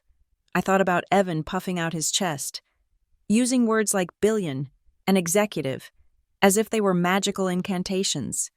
He hadn't just been lying to impress Sloane. He had been stealing from me to buy the costume he needed to play the part. He had built a persona out of stolen data. The insight he claimed to have into the acquisition was just plagiarism of confidential documents he had illegally downloaded. My personal phone buzzed on the table. It was Sloane. Again. I picked it up. I needed to hear her voice. I needed to gauge how deep she was in this quicksand. Paisley, she hissed the moment I answered. She sounded breathless, likely pacing in her office or hiding in her car. You have to stop this. Evan just called me. He says IT locked him out. He says there is a rumor that security is coming for him. You have to fix this. I cannot fix a federal crime. Sloane, I said calmly, and I cannot fix stupidity. He is your brother-in-law, she shrieked. Almost. You are supposed to protect family. Do you know what people are going to say? I have already posted the engagement photos. I have told everyone at the club, if he gets fired. I look like a fool. I look like I bet on a losing horse. Is that what he is to you? I asked. A horse. A ticket. He is my future, she yelled. And you are ruining it because you are bitter. You need to issue a statement. Tell the press that Evan is a key leader. Tell them the investigation is just a routine check. Do it for me. Do it so I don't have to be embarrassed. I closed my eyes, even now, with the walls closing in. She thought this was about her social standing. She thought the integrity of the market was secondary to her engagement party seating chart. Sloane, I said, my voice cutting through her hysteria. You are not being humiliated by me. You are being touched by the truth. And the truth is that your fiancé stole proprietary data and likely traded on it. If you want to save yourself, I suggest you stop worrying about your reputation and start worrying about whether you are listed as a co-conspirator. How dare you? She whispered. I am the successful one. I am the one who... I hung up. I placed the phone face down. She doesn't get it, I said to the room. She thinks this is a family squabble. She might be more involved than she admits, Terrence said quietly. He slid a new file across the table toward me. It was a physical printout, flagged with a red sticky note. What is this? I asked. While we were scrubbing the email archives, Terrence said, we found something else. You know that email you mentioned earlier, the one about the special exception for Evan's probation? The one from Sloane, I said. No, Terrence said. That was the compensation request. This is different. This is an email sent 6 months ago, shortly after Evan was hired. It was sent to the head of IT security, requesting that Evan be granted Level 4 clearance despite his rank. I looked at the printout. The subject line read, Authorization Override. Trusted Personnel. The sender was not Evan. It was not Sloane. The sender name displayed as Terrence Shaw. External Strategic Advisor. I stared at the name. The blood drained from my face. Terrence, I said, looking at him. You didn't send this. Of course I didn't, he said. I don't have a company email address, and I have never emailed the head of IT. But look at the actual address. I looked closer. The display name said Terrence Shaw, but the actual email address inside the brackets was t.shaw.consulting.private@protonmail.com. It was a fake account. Someone had created an email address that looked professionally plausible, used Terrence's name, and used my position as chair to bully the IT department into giving Evan access he shouldn't have had. I struggled to find the word. This is framing. It is leverage, Marcus said, his face grim. If this investigation gets messy, Evan or whoever is helping him can point to this email. They can claim that the chair's husband ordered the security breach. They can claim that this was a family conspiracy from the start. If that sticks, Paisley, you go down for nepotism and corruption. The investigation into the leak stops because the investigators start investigating you. I felt a cold rage settle in my chest. This wasn't just Evan trying to get rich. This was a calculated move to use my marriage as a shield for his crimes. Who sent it? I asked. Trace the IP. We did, the forensic investigator said. The email was sent on July 14th at 8 o'clock in the evening. July 14th, I repeated. The date felt familiar. I checked your calendar, Terrence said softly. That was the weekend of the jazz festival. We were at the cabin. We had no signal. So it couldn't have been you, I said. But where was the sender? The IP address resolves to the guest Wi-Fi network of the Grand Hyatt Seattle, the investigator said. I looked at Terrence. He was already scrolling through his phone. July 14th, Terrence said. Sloane's Instagram. He turned the phone toward me. It was a photo of Sloane and Evan, clinking champagne glasses in a hotel suite. The caption read, Staycation at the Hyatt celebrating big moves and new chapters. Power couple. I stared at the photo. Sloane was smiling that tight, triumphant smile. Evan was looking at his phone. Sloane was there. She was in the room when the email using my husband's name was sent. She knew, I whispered. The realization was a physical weight, pressing down on my lungs. She didn't just nag the board for money. She helped him create the fake authorization. She used Terrence's name because she knew I wouldn't question it if I saw it fast. Or maybe she thought it would force me to protect them if it came out. She tried to bind you to them, Terrence said. She made you an accomplice without your consent. I stood up. The chair scraped loudly against the floor. This is not just a leak anymore, I said, my voice trembling with a mixture of fury and heartbreak. This is an attack on this institution, and it is an attack on my family. I looked at Marcus. Expand the scope, I ordered. I want every single communication between Evan Hartman and any external email address containing the name Lewis or Shaw pulled and indexed. I want to know exactly how deep my sister is buried in this fraud. Now they are going to be co-defendants. The shift in Evan Hartman was not gradual. It was instant. A chemical reaction triggered by the realization that his charm had no currency in a room built on compliance logs. He stopped trembling. The pathetic, pleading creature that had sat in my office vanished, replaced by something far more dangerous, a cornered narcissist with nothing to lose but the narrative. He did not send an apology letter.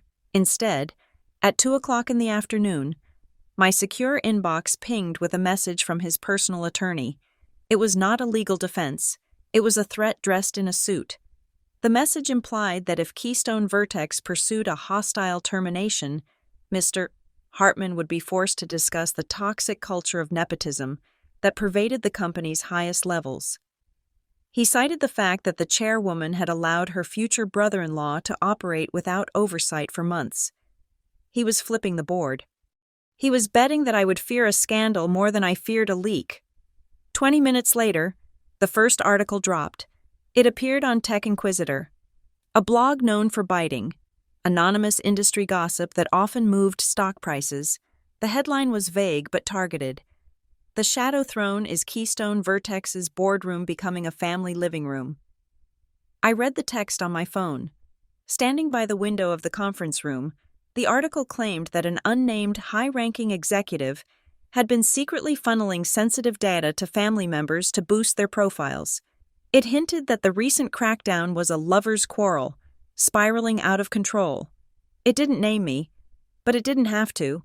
Anyone with LinkedIn could connect the dots between newly appointed female chair and director of marketing engaged to her sister.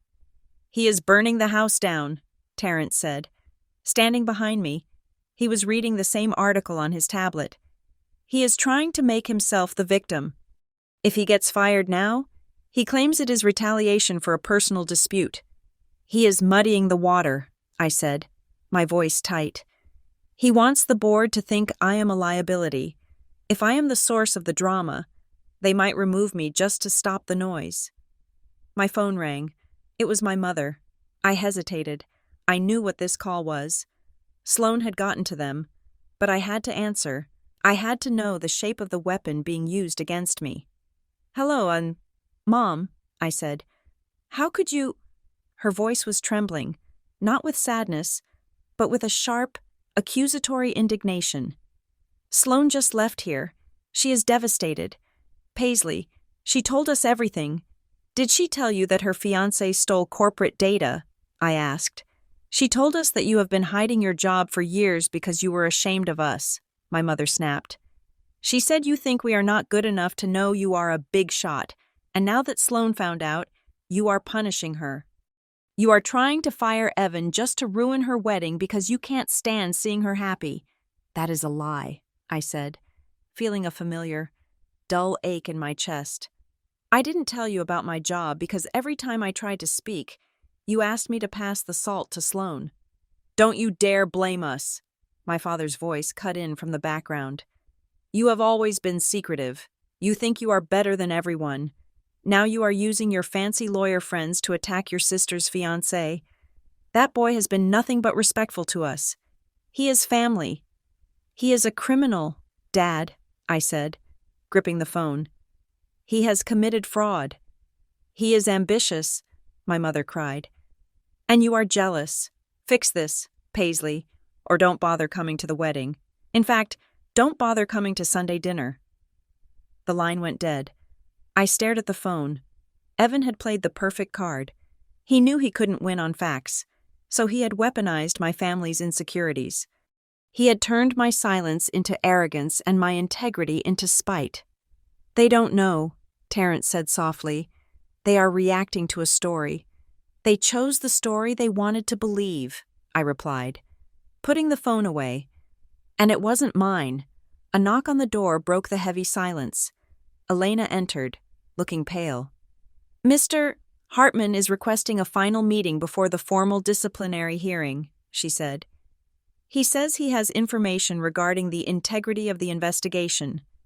"Send him in," I said. "Paisley," Terrence warned. "I need to look him in the eye," I said. "I need to see how far he is willing to fall." Evan walked in. He had regained his swagger. Though it was brittle now, he didn't sit. He stood by the door, keeping his hand on the handle as if ready to flee. "You saw the article?" he asked.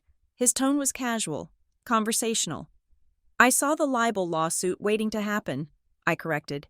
"It is only libel if it isn't true," Evan said. "And the perception is truth, isn't it?" "That is what I do. Paisley, I build narratives. Right now, the narrative is that you and your husband are running a rogue investigation to cover your own tracks." "My husband?" I asked, stepping closer to him. "Terrence," Evan said, a sneer curling his lip. "The consultant. We found the email. Paisley, the one asking for my security clearance, the one from Terrence Shaw." "We know you forged that," I said. "Can you prove it?" Evan challenged. "Or will it look like your husband, the failed journalist, was trying to pull strings for his brother-in-law? Maybe he is the one who wanted the inside info. Maybe he is the leaker. And you are pinning it on me to save him. I felt a surge of cold rage. He was threatening Terrence. He was willing to destroy my husband's reputation to save his own vesting schedule. You are grasping at smoke, I said. I am creating doubt, Evan countered, and doubt kills stock prices. If I go down, I will drag this entire investigation into the mud. I will give interviews. I will show the emails. I will make sure the SEC spends the next 3 years auditing every decision you ever made. Or you can settle. Settle? I asked. Let me resign, he said, quietly, with a full severance package, an immediate vesting of my stock options. I walk away. The article disappears. The rumor mill stops. You get to keep your clean little company, and Sloane gets her wedding. He smiled. It was the smile of a man who thought he had checkmated the queen. You are asking me to pay you for stealing from me, I said. I am asking you to pay a tax, he said. The tax for peace and quiet. Get out, I said. Think about it, he said, opening the door. You have until the market closes. He left. I turned to Terrence. He was already packing his bag. What are you doing? I asked. He is right about one thing, Terrence said, his voice steady but sad. The email exists, and because it has my name on it, I am technically a suspect. If this goes to an independent audit, they will demand my devices. I am not letting them take your laptop, I said. You have your book drafts on there, your sources. If I don't hand them over, it looks like I'm hiding something, Terrence said. I have to do this. Paisley, I have to submit to the forensics team. I have to let them scrape my life to prove I didn't send that email. He walked over and kissed me on the forehead. I am going to legal. I will surrender my phone and laptop. Do not protect me. Just find the proof. I watched him leave. I felt a crack in the foundation of my world.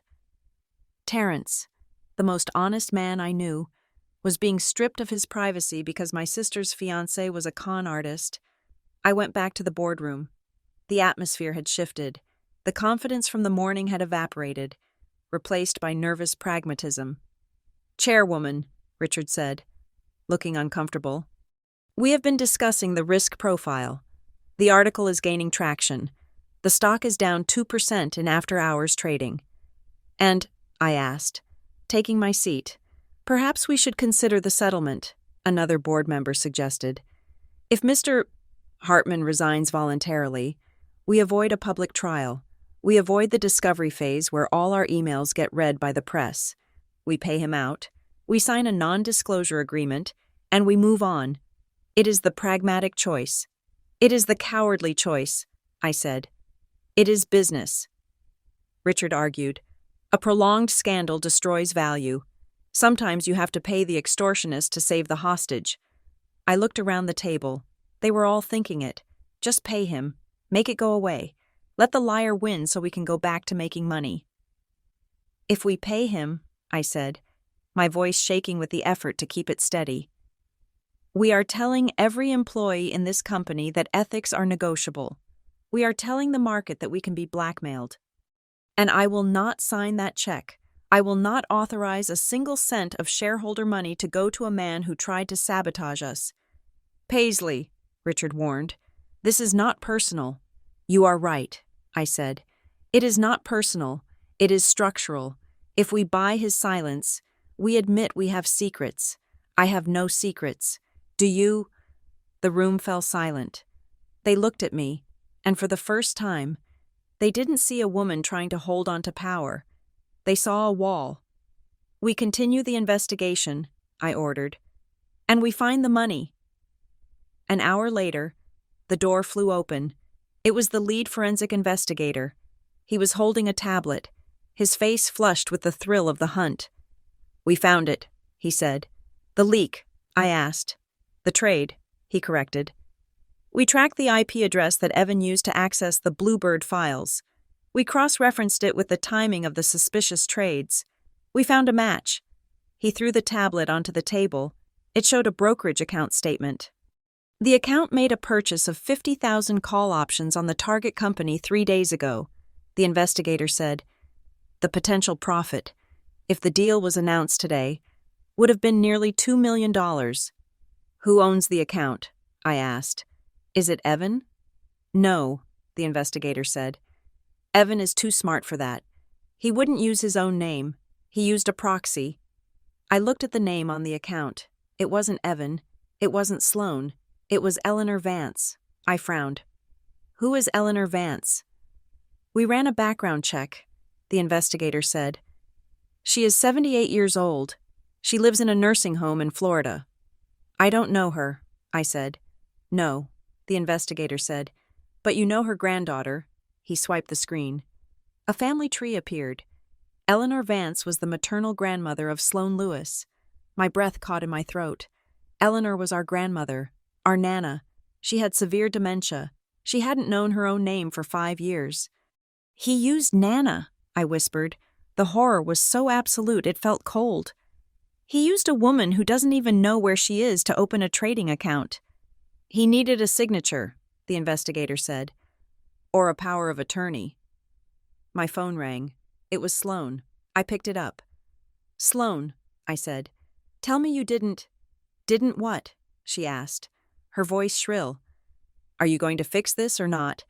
Did you get Nana to sign papers? I asked. Last Christmas, when you visited her in Florida, did you get her to sign documents?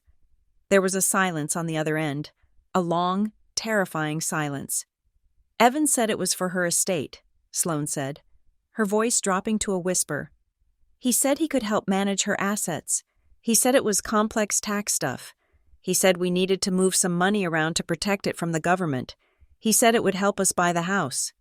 He opened a brokerage account in her name, Sloane, I said. He used insider information to bet millions of dollars using our grandmother's identity. That is not tax optimization. That is elder abuse and securities fraud. I just witnessed the signature, Sloane stammered. I didn't know. He told me it was legal. He said everyone does it. You witnessed it, I repeated. That makes you a party to the fraud. No, Sloane cried. No, I am the victim here. He tricked me. He tricked you because you wanted the money, I said. You wanted the big wedding and the house on the hill, and you didn't care how he got it. You let him use a defenseless old woman to gamble. I looked up at the board members. They were staring at me, their faces pale. They had heard enough. The nepotism story was dead. This was something much darker. I am sending the police to Nana's facility to secure the records, I told Sloane, and I am handing this file to the FBI. Paisley, please, Sloane screamed. He is my fiancé. I love him. You don't love him, I said. You love the idea of him, and that idea just committed a felony. I hung up. I stood there in the silence of the boardroom. The threat of the article, the anger of my parents, the pressure from the board, it all faded. I looked at the timeline on the screen, the stolen data, the fake email framing my husband, the account in my grandmother's name. This ends now, I said to the room. No settlements, no NDAs. We turn everything over. We burn him to the ground. It will be messy, Richard said softly. The press will have a field day with your family. Let them, I said. My family can handle the embarrassment, but I will not let this company shield a predator. I realized then that my revenge wasn't about proving I was successful. It wasn't about making Sloane feel small. It was about standing in the gap between a liar and the people he was trying to rob. I picked up the phone to call the SEC. Get me the enforcement division, I said. I have a whistleblower complaint, and the whistleblower is the chairwoman. The extraordinary general meeting of the board was convened at 4:00 in the afternoon. It was not held in the main conference room with the sweeping views of the city. It was held in the secure legal annex on the 38th floor. A windowless bunker designed for containment. The air conditioning was set to 68 degrees, cold enough to discourage sweating. Though it was having little effect on Evan Hartman, I sat at the head of the U-shaped table. To my right sat Marcus Thorne, our external counsel, and a court stenographer who was typing every breath into the permanent record.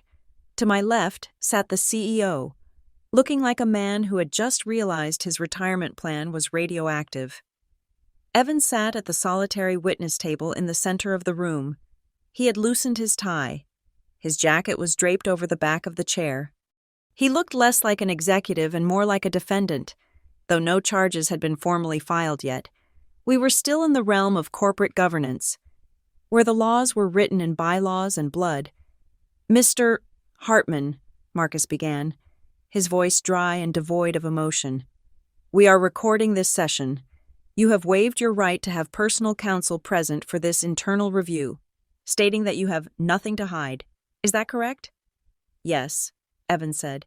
His voice was raspy. He cleared his throat. "I have nothing to hide. This is all a misunderstanding, a technical glitch." "Let us discuss the glitch," Marcus said, sliding a document across the polished surface. "Please explain why your unique user credentials were used to access the Project Bluebird due diligence repository 17 times between last Friday and this morning." Evan laughed, a short, nervous sound that bounced off the acoustic tiles. That is the auto-sync feature. My laptop tries to index the shared drives to optimize search speed. I didn't open the files. The system did." "The system," Marcus repeated.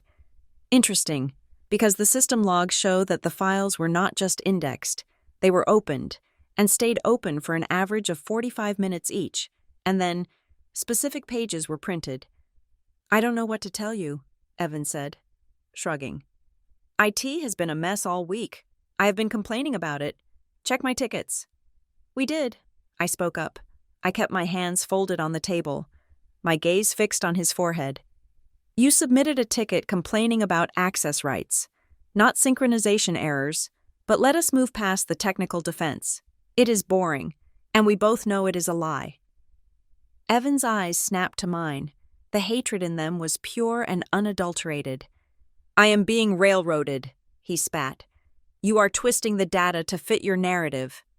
"Let us look at another narrative," Terrence said. Terrence stood up from the back of the room.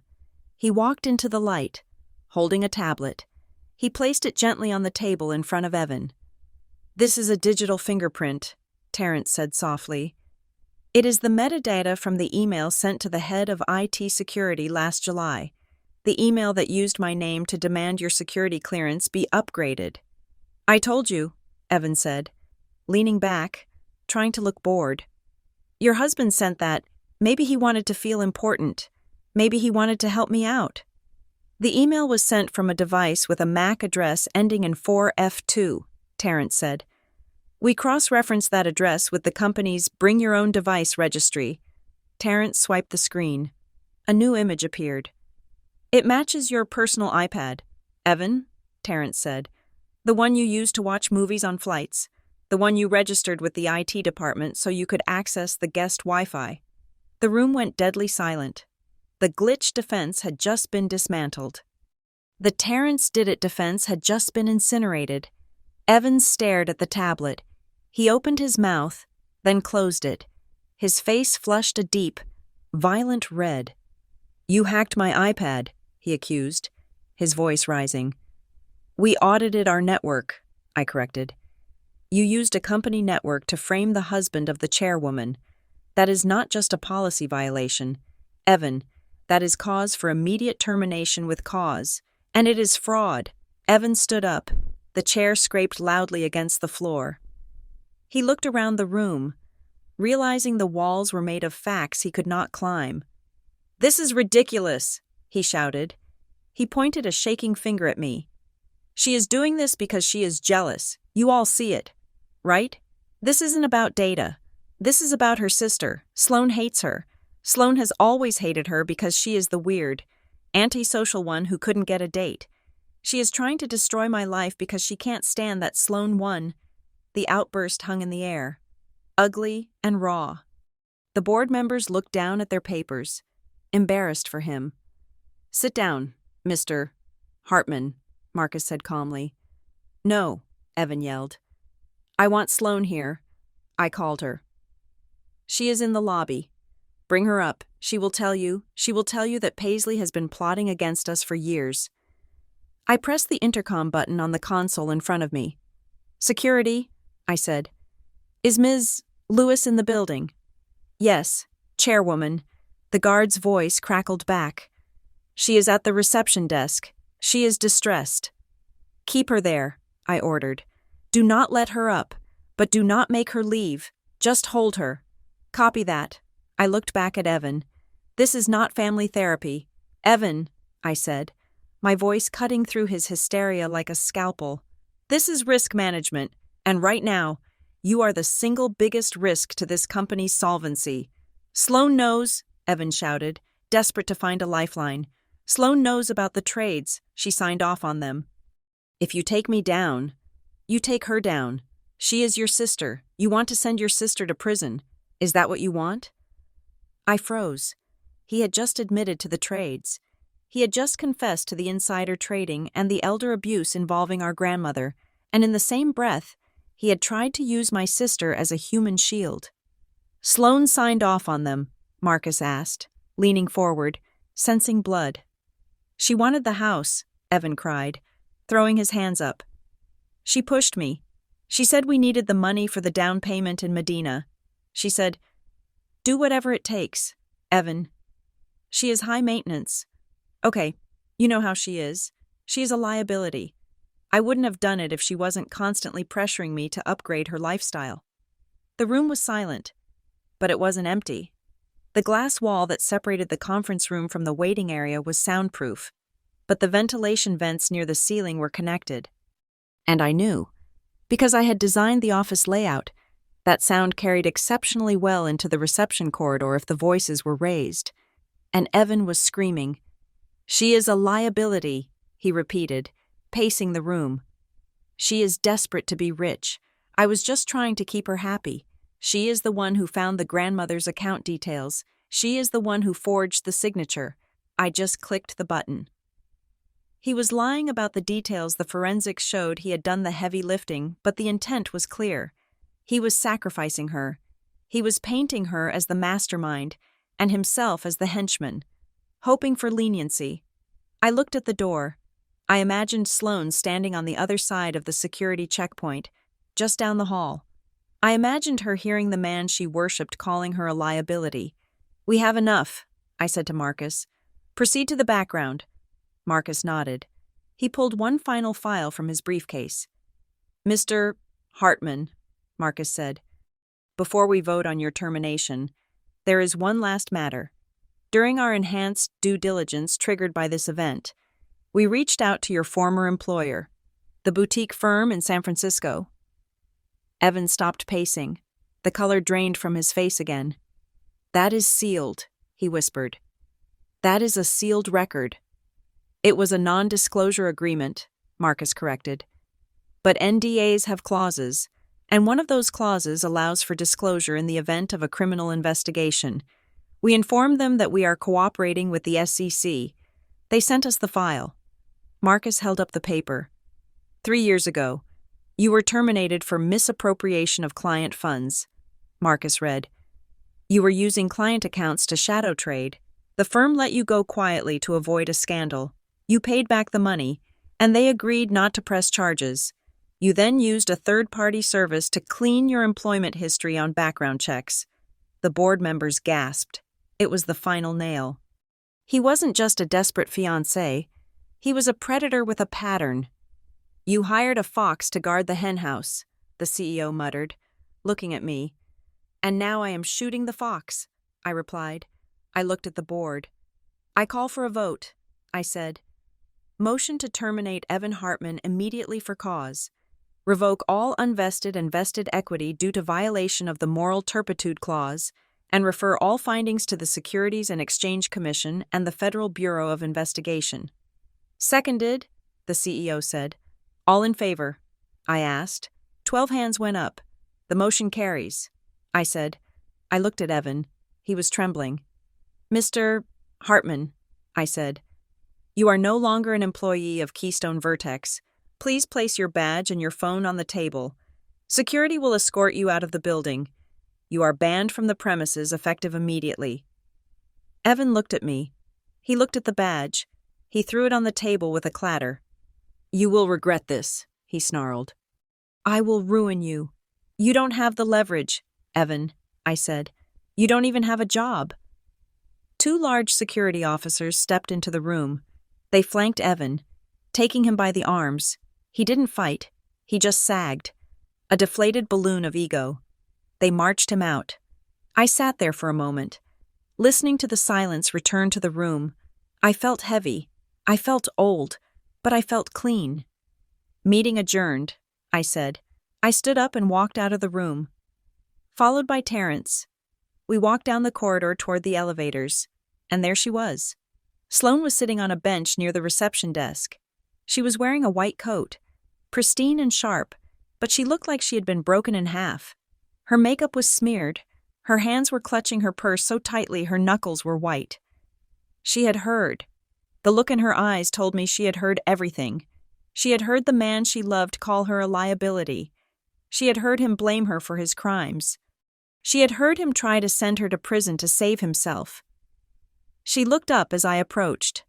Usually, when Sloane looked at me, she saw a project. She saw a mess. She saw someone beneath her. But now, she looked at me and saw the only person standing. He said, her voice was a cracked whisper. He said I forced him. I know, I said softly. He said I was expensive. She choked out. A tear slid down her cheek. I just wanted us to be happy. He lied. Sloane, I said, crouching down in front of her, ignoring the crease it put in my suit trousers. He lied about his job. He lied about his past. And he lied about loving you. He used you as a prop, just like he used Nana. Sloane let out a sob, a jagged, ugly sound that echoed in the corporate lobby. She slumped forward, burying her face in her hands. I signed the papers. She wept. Paisley, I signed the papers for the account. I am going to jail. He ruined me. I reached out and took her hands. They were cold. You are not going to jail, I said firmly. I have already spoken to the lawyers. We are framing your involvement as coercion. We are arguing that you were manipulated by a sophisticated financial predator who abused your trust and your grandmother's incapacity. We are giving the feds Evan. We are giving them the big fish. Sloane looked up at me. Her eyes were wide, shocked. You would do that? She asked. After everything I said to you, after I told Mom and Dad to cut you off. I am not doing it for you, I said, standing up and smoothing my jacket. I am doing it because you are my sister, and because I will not let him win. I offered her my hand. Come on, I said. Terrence is going to drive you home. Do not talk to the police. Do not talk to Mom. Do not post on Instagram. You talk only to me. Sloane looked at my hand. Then she looked at my face. For the first time in 30 years, she didn't see the little sister. She saw the chairwoman. She took my hand. Okay, she whispered. Okay, Paisley. As I pulled her up, I saw Evan being led into the elevator by security. He looked back at us. He saw Sloane standing next to me. He saw her holding my hand, and he knew, finally, that he had lost. The timeline of a corporate crisis is not measured in hours or days. It is measured in notification pings. By Tuesday morning, the rumor of Evan's termination had mutated from a whisper in the break room to a headline on the Bloomberg terminal. The stock dipped 4% at the opening bell. It was not a crash, but it was a shudder, a warning tremor from the market that it did not like uncertainty. I was standing in my office, watching the rain lash against the glass. When the courier arrived, he did not bring flowers. He brought a thick envelope from the Securities and Exchange Commission. It was a formal order of investigation, accompanied by a mandatory preservation notice. They want everything, Marcus said, reading the document over my shoulder. Emails, chat logs, voice memos, calendar invites, and metadata. We have to freeze the entire data ecosystem of the company. If a janitor deletes a text message about a mop bucket today, we could be fined. Freeze it, I said. Send the notification to IT and tell them if the system goes down for even 1 second, I want a handwritten log of why. The office felt like a submarine taking on water. People were walking faster than usual. Eyes were averted. The family empire hashtag Sloane had posted was now being screenshotted and dissected on financial forums, used as evidence that Keystone Vertex was a playground for the incompetent. I had to stop the bleeding. "Call in all hands," I told Elena. "Everyone, in the atrium, and stream it to the remote hubs. 12 o'clock. At noon. I stood on the mezzanine level of the atrium. Below me, 3,000 faces looked up. They were scared. They held stock options that were losing value by the minute. They had mortgages. They had kids. They were the collateral damage of Evan's ego and my family's dysfunction. I didn't use a teleprompter. I didn't use the script the PR team had frantically typed up, which was full of soft words like realignment and transition. "Good afternoon," I said. My voice echoed in the cavernous space. "By now, you have read the headlines, you have heard the rumors, you are worried about your jobs, and you are worried about the integrity of the place where you spend 40 hours a week." I gripped the railing. "We have terminated a director for a severe violation of our data security policies and our code of conduct," I said, my voice steady. "We have self-reported these violations to the authorities. We are cooperating fully." I paused. I saw a few people exchange glances. They knew who the director was. They knew he was my almost brother-in-law. "I want to be clear," I continued. "This company is not a family business. It is a public trust. There is no special treatment here. If you break the rules, you leave. It does not matter who you know. It does not matter who you are related to. We protect our data. We protect our customers. And we protect each other from anyone who thinks they are above the law." I looked directly into the camera lens streaming to the satellite offices. "We will take a hit in the press," I said, "but we will not take a hit to our soul. Get back to work." I walked away. There was no applause. You don't applaud a surgery. You just survive it. That night, the silence in my apartment was louder than the screaming had been. Terrence was sitting on the floor of the living room, surrounded by empty boxes. He had packed up his entire digital life hard drives, old phones, tablets to hand over to the forensic auditors the next morning. He looked exhausted. The stress was carving new lines into his face. "You don't have to give them the journals," I said, standing in the doorway. "Those are personal. They are handwritten. They want everything." "Paisley," Terrence said, not looking up. "If I hold back a single notebook, Evan's lawyer will claim I'm hiding the smoking gun. I have to strip naked for these people to prove I didn't send an email." "I am so sorry," I whispered. The guilt was a physical weight in my stomach. "I dragged you into this. I should have quit the moment Evan was hired. I should have run." "And let him burn the place down?" Terrence asked. He stood up, his knees cracking. He walked over to me, his eyes fierce. "Do not apologize for doing your job. I am not angry at you. You are suffering because of me," I said, my voice breaking. "Your privacy is gone.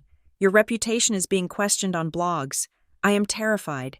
Terrence, I am terrified you will look at me one day and decide the cost of being my husband is too high."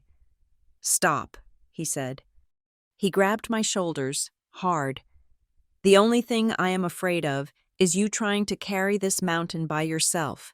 I see you.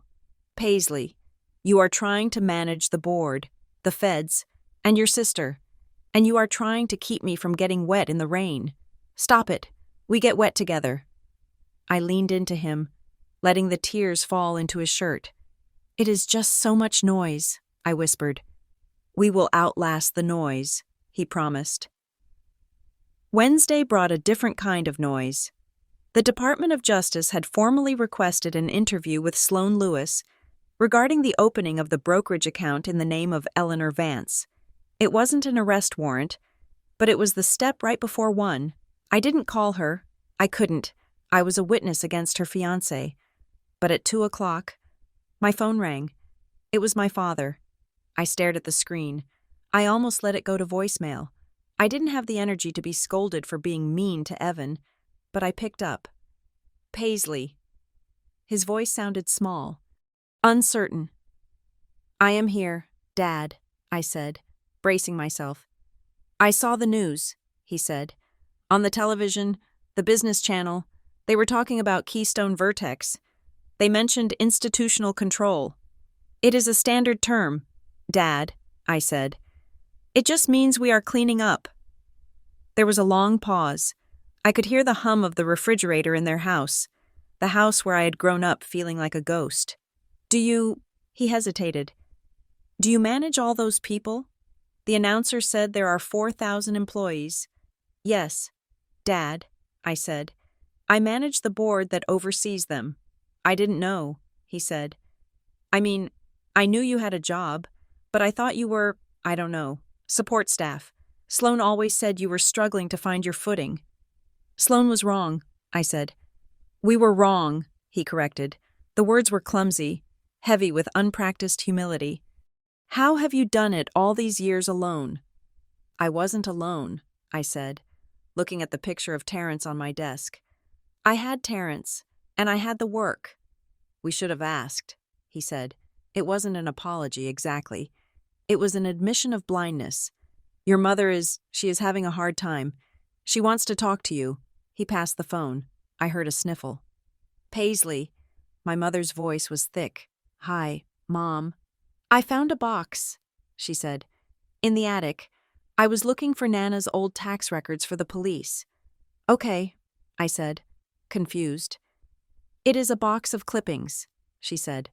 "From the newspapers, whenever there was a little blurb about your startups, or when you made that 30 under 30 list years ago. I cut them out." I froze. "You saw those?" "I saw them," she admitted. "I saved them." "Why didn't you ever say anything?" I asked. "Why did you let Sloane talk about me like I was a loser at every Thanksgiving dinner?" "Because Sloane needs to be the best," my mother said, her voice trembling. "She has always been fragile. Paisley, you are made of iron. I knew you could take the silence. But if I praised you, if I made a fuss over you, Sloane would fall apart. She would feel small, and I just wanted peace." The revelation hit me harder than any insult. She hadn't ignored my success because she didn't see it. She had ignored it to protect Sloane's ego. She had sacrificed my need for validation to feed Sloane's need for superiority. "You punished me for being strong," I said, my voice cold. "I thought you didn't need us." She wept. "I thought you were fine. Nobody is that fine." "Mom," I said, "and nobody is made of iron." I hung up. I didn't feel better. I felt the specific, hollow ache of a child who realizes they were the parent all along. An hour later, my assistant buzzed me. "Ms. Lewis, the Wall Street Journal is on line 1. They are offering a profile piece. The angle is leadership in crisis. They want to talk to you." I looked at the phone. This was the big leagues. This was the interview that could stabilize the stock price or tank it. "Tell them yes," I said, "but set the ground rules. No questions about my sister. No questions about the wedding. We talk about governance. We talk about data ethics. We talk about how Keystone Vertex is going to set the standard for compliance. If they ask about my personal life, I walk out." "Understood," Elena said. I left the office early. I needed air. I walked to a small coffee shop in Pioneer Square. Far away from the glass tower, I sat in the back, wearing a baseball cap, drinking black coffee. The bell above the door chimed. Sloane walked in. She looked terrible. She was wearing sweatpants and a raincoat that looked 2 sizes too big. Her hair, usually a perfect blowout, was pulled back in a messy knot. She had no makeup on. She looked 10 years older and 10 years younger at the same time. She saw me and sat down opposite me. She didn't order anything. "I talked to the DOJ," she said. Her voice was flat. "And I told them the truth," she said. "I told them I signed the papers. I told them I knew it was Nana's account. I told them Evan said it was a loophole." "That is good, Sloane," I said. "Cooperation will help." She looked down at her hands. Her engagement ring was gone. The pale band of skin where it had been looked vulnerable. "I didn't just want the house," she whispered. I waited. I wanted to be the one who made it, she said, looking up at me. Her eyes were red. All my life, I knew, deep down, I knew you were smarter. I knew you were going to be something huge. Even when you were quiet, I could feel it, and it terrified me. So you made me small, I said. I needed you to be small so I could feel big, she admitted. And Evan, he smelled that on me. He knew I was addicted to being the successful one. He played right into it. He told me I deserved a billionaire lifestyle. He told me I was the queen. He fed the monster. She wiped her nose with her sleeve. I am sorry, she said. Not for the embarrassment, but for the fact that I sold you out to feel important. It was the first real thing she had said to me in 20 years. I can't fix this for you. Sloane, I said. You might get probation. You might have to pay fines. You are definitely going to be sued by the estate. I know, she said. I am ready. Good, I said. My phone buzzed. It was a text from Marcus, the lawyer. Urgent. I opened the message. Evan has gone nuclear. His lawyer just contacted us. He claims he made copies of the Project Bluebird schematics and the unreleased user data before his access was cut. He is threatening to leak the raw customer data to the dark web if we don't drop the DOJ referral and reinstate his vesting. I stared at the phone. Leak customer data. That wasn't insider trading. That was corporate terrorism. It would destroy the trust of our clients permanently. It would kill the company. What is it? Sloane asked, seeing my face. Evan, I said, standing up. He isn't done. What is he doing? He is threatening to blow up the ship with all of us on it, I said. I looked at Sloane. You lived with him, I said. You saw his devices. You saw his habits. Yes, she said. He said he has a copy of the data, I said. Where would he keep it? He doesn't trust the cloud. He is paranoid. Sloane frowned, thinking. Then her eyes widened. The ledger, she said. What? He bought a hardware wallet, she said. A crypto storage drive. He wears it. He wears it on a chain around his neck, under his shirt. He told me it was his retirement fund. He never takes it off. I grabbed my bag. Thank you, I said. I dialed Terrence as I ran out into the rain. Get Marcus, I yelled into the phone. And get the FBI. I know where the data is. The final board meeting regarding the tenure of Evan Hartman was not a debate. It was an autopsy. We gathered in the main conference room at 10 o'clock on Thursday morning. The fog had lifted, leaving the city of Seattle scrubbed clean and bright. A stark contrast to the dark cloud hanging over the table. The room was full, but it felt empty of the usual corporate posturing. There were no ego plays today. There was only the cold, hard machinery of justice grinding into gear. Evan was present, flanked by his personal attorney, a man who looked like he regretted taking the retainer fee. Evan was not wearing a tie. He looked disheveled, his eyes darting around the room, searching for a friendly face. He found none. I sat at the head of the table. I did not look at him with anger. I looked at him with the detached precision of a surgeon removing a tumor. This meeting is called to order, I said. We are here to review the final findings of the special committee and to execute the resolution of the board regarding the employment status of Mr. Hartman. Marcus Thorne, our lead counsel, stood up. He didn't use a slide deck. He used a stack of affidavits. Mr. Hartman, Marcus began, his voice level. We have secured the forensic image of the hardware wallet you were wearing, thanks to a credible tip regarding its location. Federal agents seized the device under a warrant executed at your residence 2 hours ago. Evan flinched. His hand went instinctively to his chest, where the chain used to be. The leverage he thought he had the threat to leak customer data was sitting in an evidence bag at the FBI field office. The drive contained exactly what you threatened to release, Marcus continued. Unencrypted user data, proprietary algorithms, and a folder titled Insurance. I never intended to use it, Evan blurted out. His voice was thin, reedy. It was a backup. In case I was treated unfairly, I am the victim here. I was protecting myself against a hostile work environment created by the chairwoman. We also found something else, Marcus said. Ignoring the outburst, he picked up a single sheet of paper. We traced the financial transaction for the anonymous blog post that appeared on Tech Inquisitor. The room went deadly silent. The article alleging nepotism and family corruption was not a leak from a concerned employee, Marcus said, looking at the board members. It was a paid placement. $5,000 was wired from a Shell LLC registered to Evan Hartman to the personal PayPal account of the blogger. We have the receipt. The board members gasped. It was a collective intake of breath that sucked the oxygen out of the room. Evan hadn't just stolen data. He had actively financed a defamation campaign against the company and its chair to cover his tracks.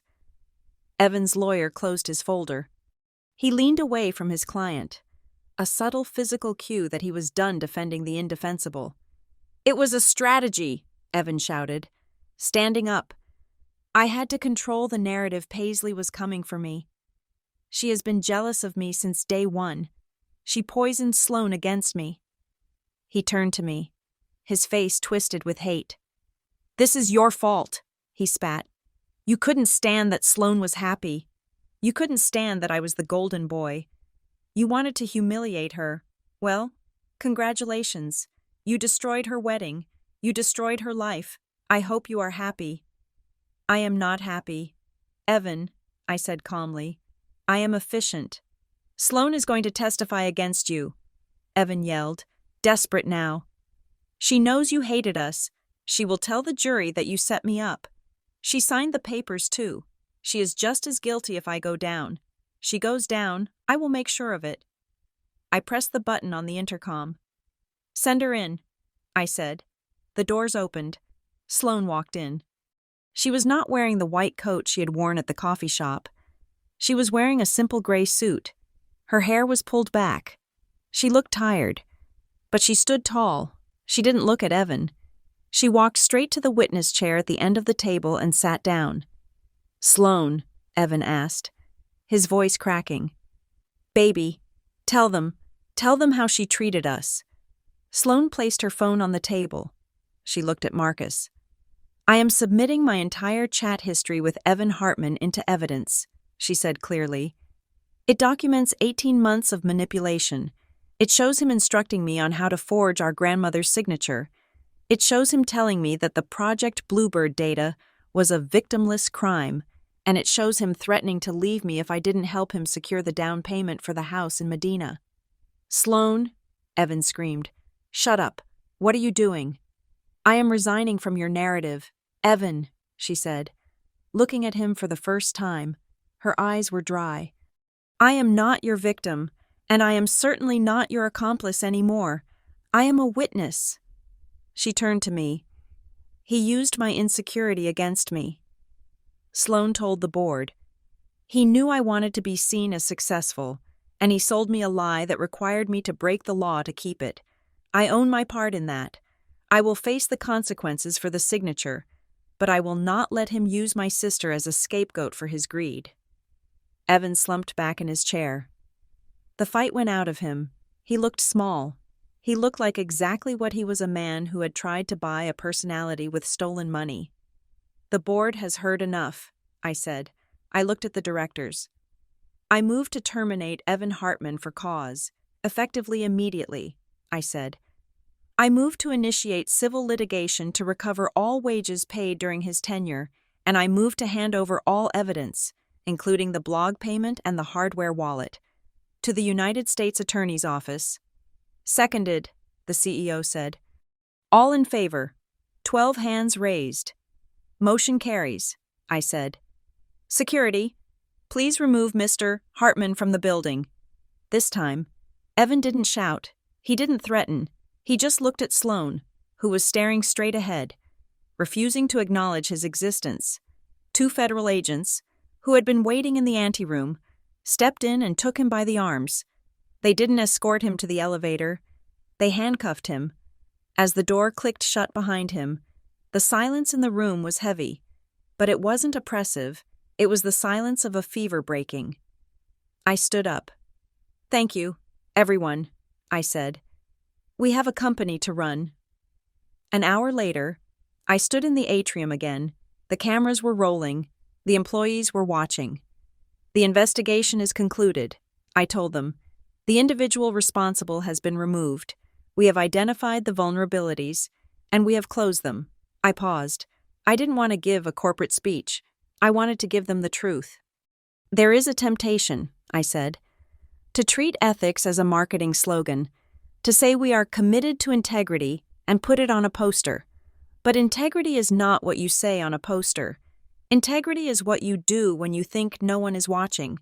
It is what you do when the person breaking the rules is your friend or your family." I looked into the camera. "We chose the hard road," I said.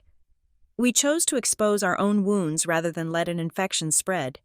And because of that, we are stronger today than we were yesterday.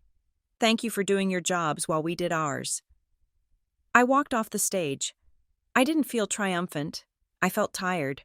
But it was a good tired. That evening, I drove to my parents' house. Terrence came with me. He drove, his hand resting on my knee the entire way. The house was quiet. My mother opened the door. She looked older than I remembered. She hugged me, a tentative, fragile embrace. "Come in," she said. We sat in the living room. My father was there, sitting in his armchair. Sloane was there too, sitting on the sofa, her hands clasped in her lap. "The lawyers called," Sloane said. "I have a plea deal, because I cooperated, and because I provided the evidence about the blog. I am getting probation and community service. I have to pay a fine to Nana's estate, but I am not going to prison." "That is good news," I said. "I gave the ring back to the feds," she said. "It was bought with proceeds from the crime. It is evidence." She looked at me. "I am starting therapy on Monday," she said. "I have a lot to unlearn. I have spent 30 years thinking that if I wasn't the best, I was nothing, and I treated you like nothing because it made me feel safe." "I know," I said. "I am sorry." "Paisley," she said, "not just for Evan, but for everything, for the little comments, for the interruptions, for making you feel like a guest in your own family. I accept your apology," I said. "But things are going to be different now." I looked at my parents. "I am not the little sister anymore," I said, "and I am not the backup plan.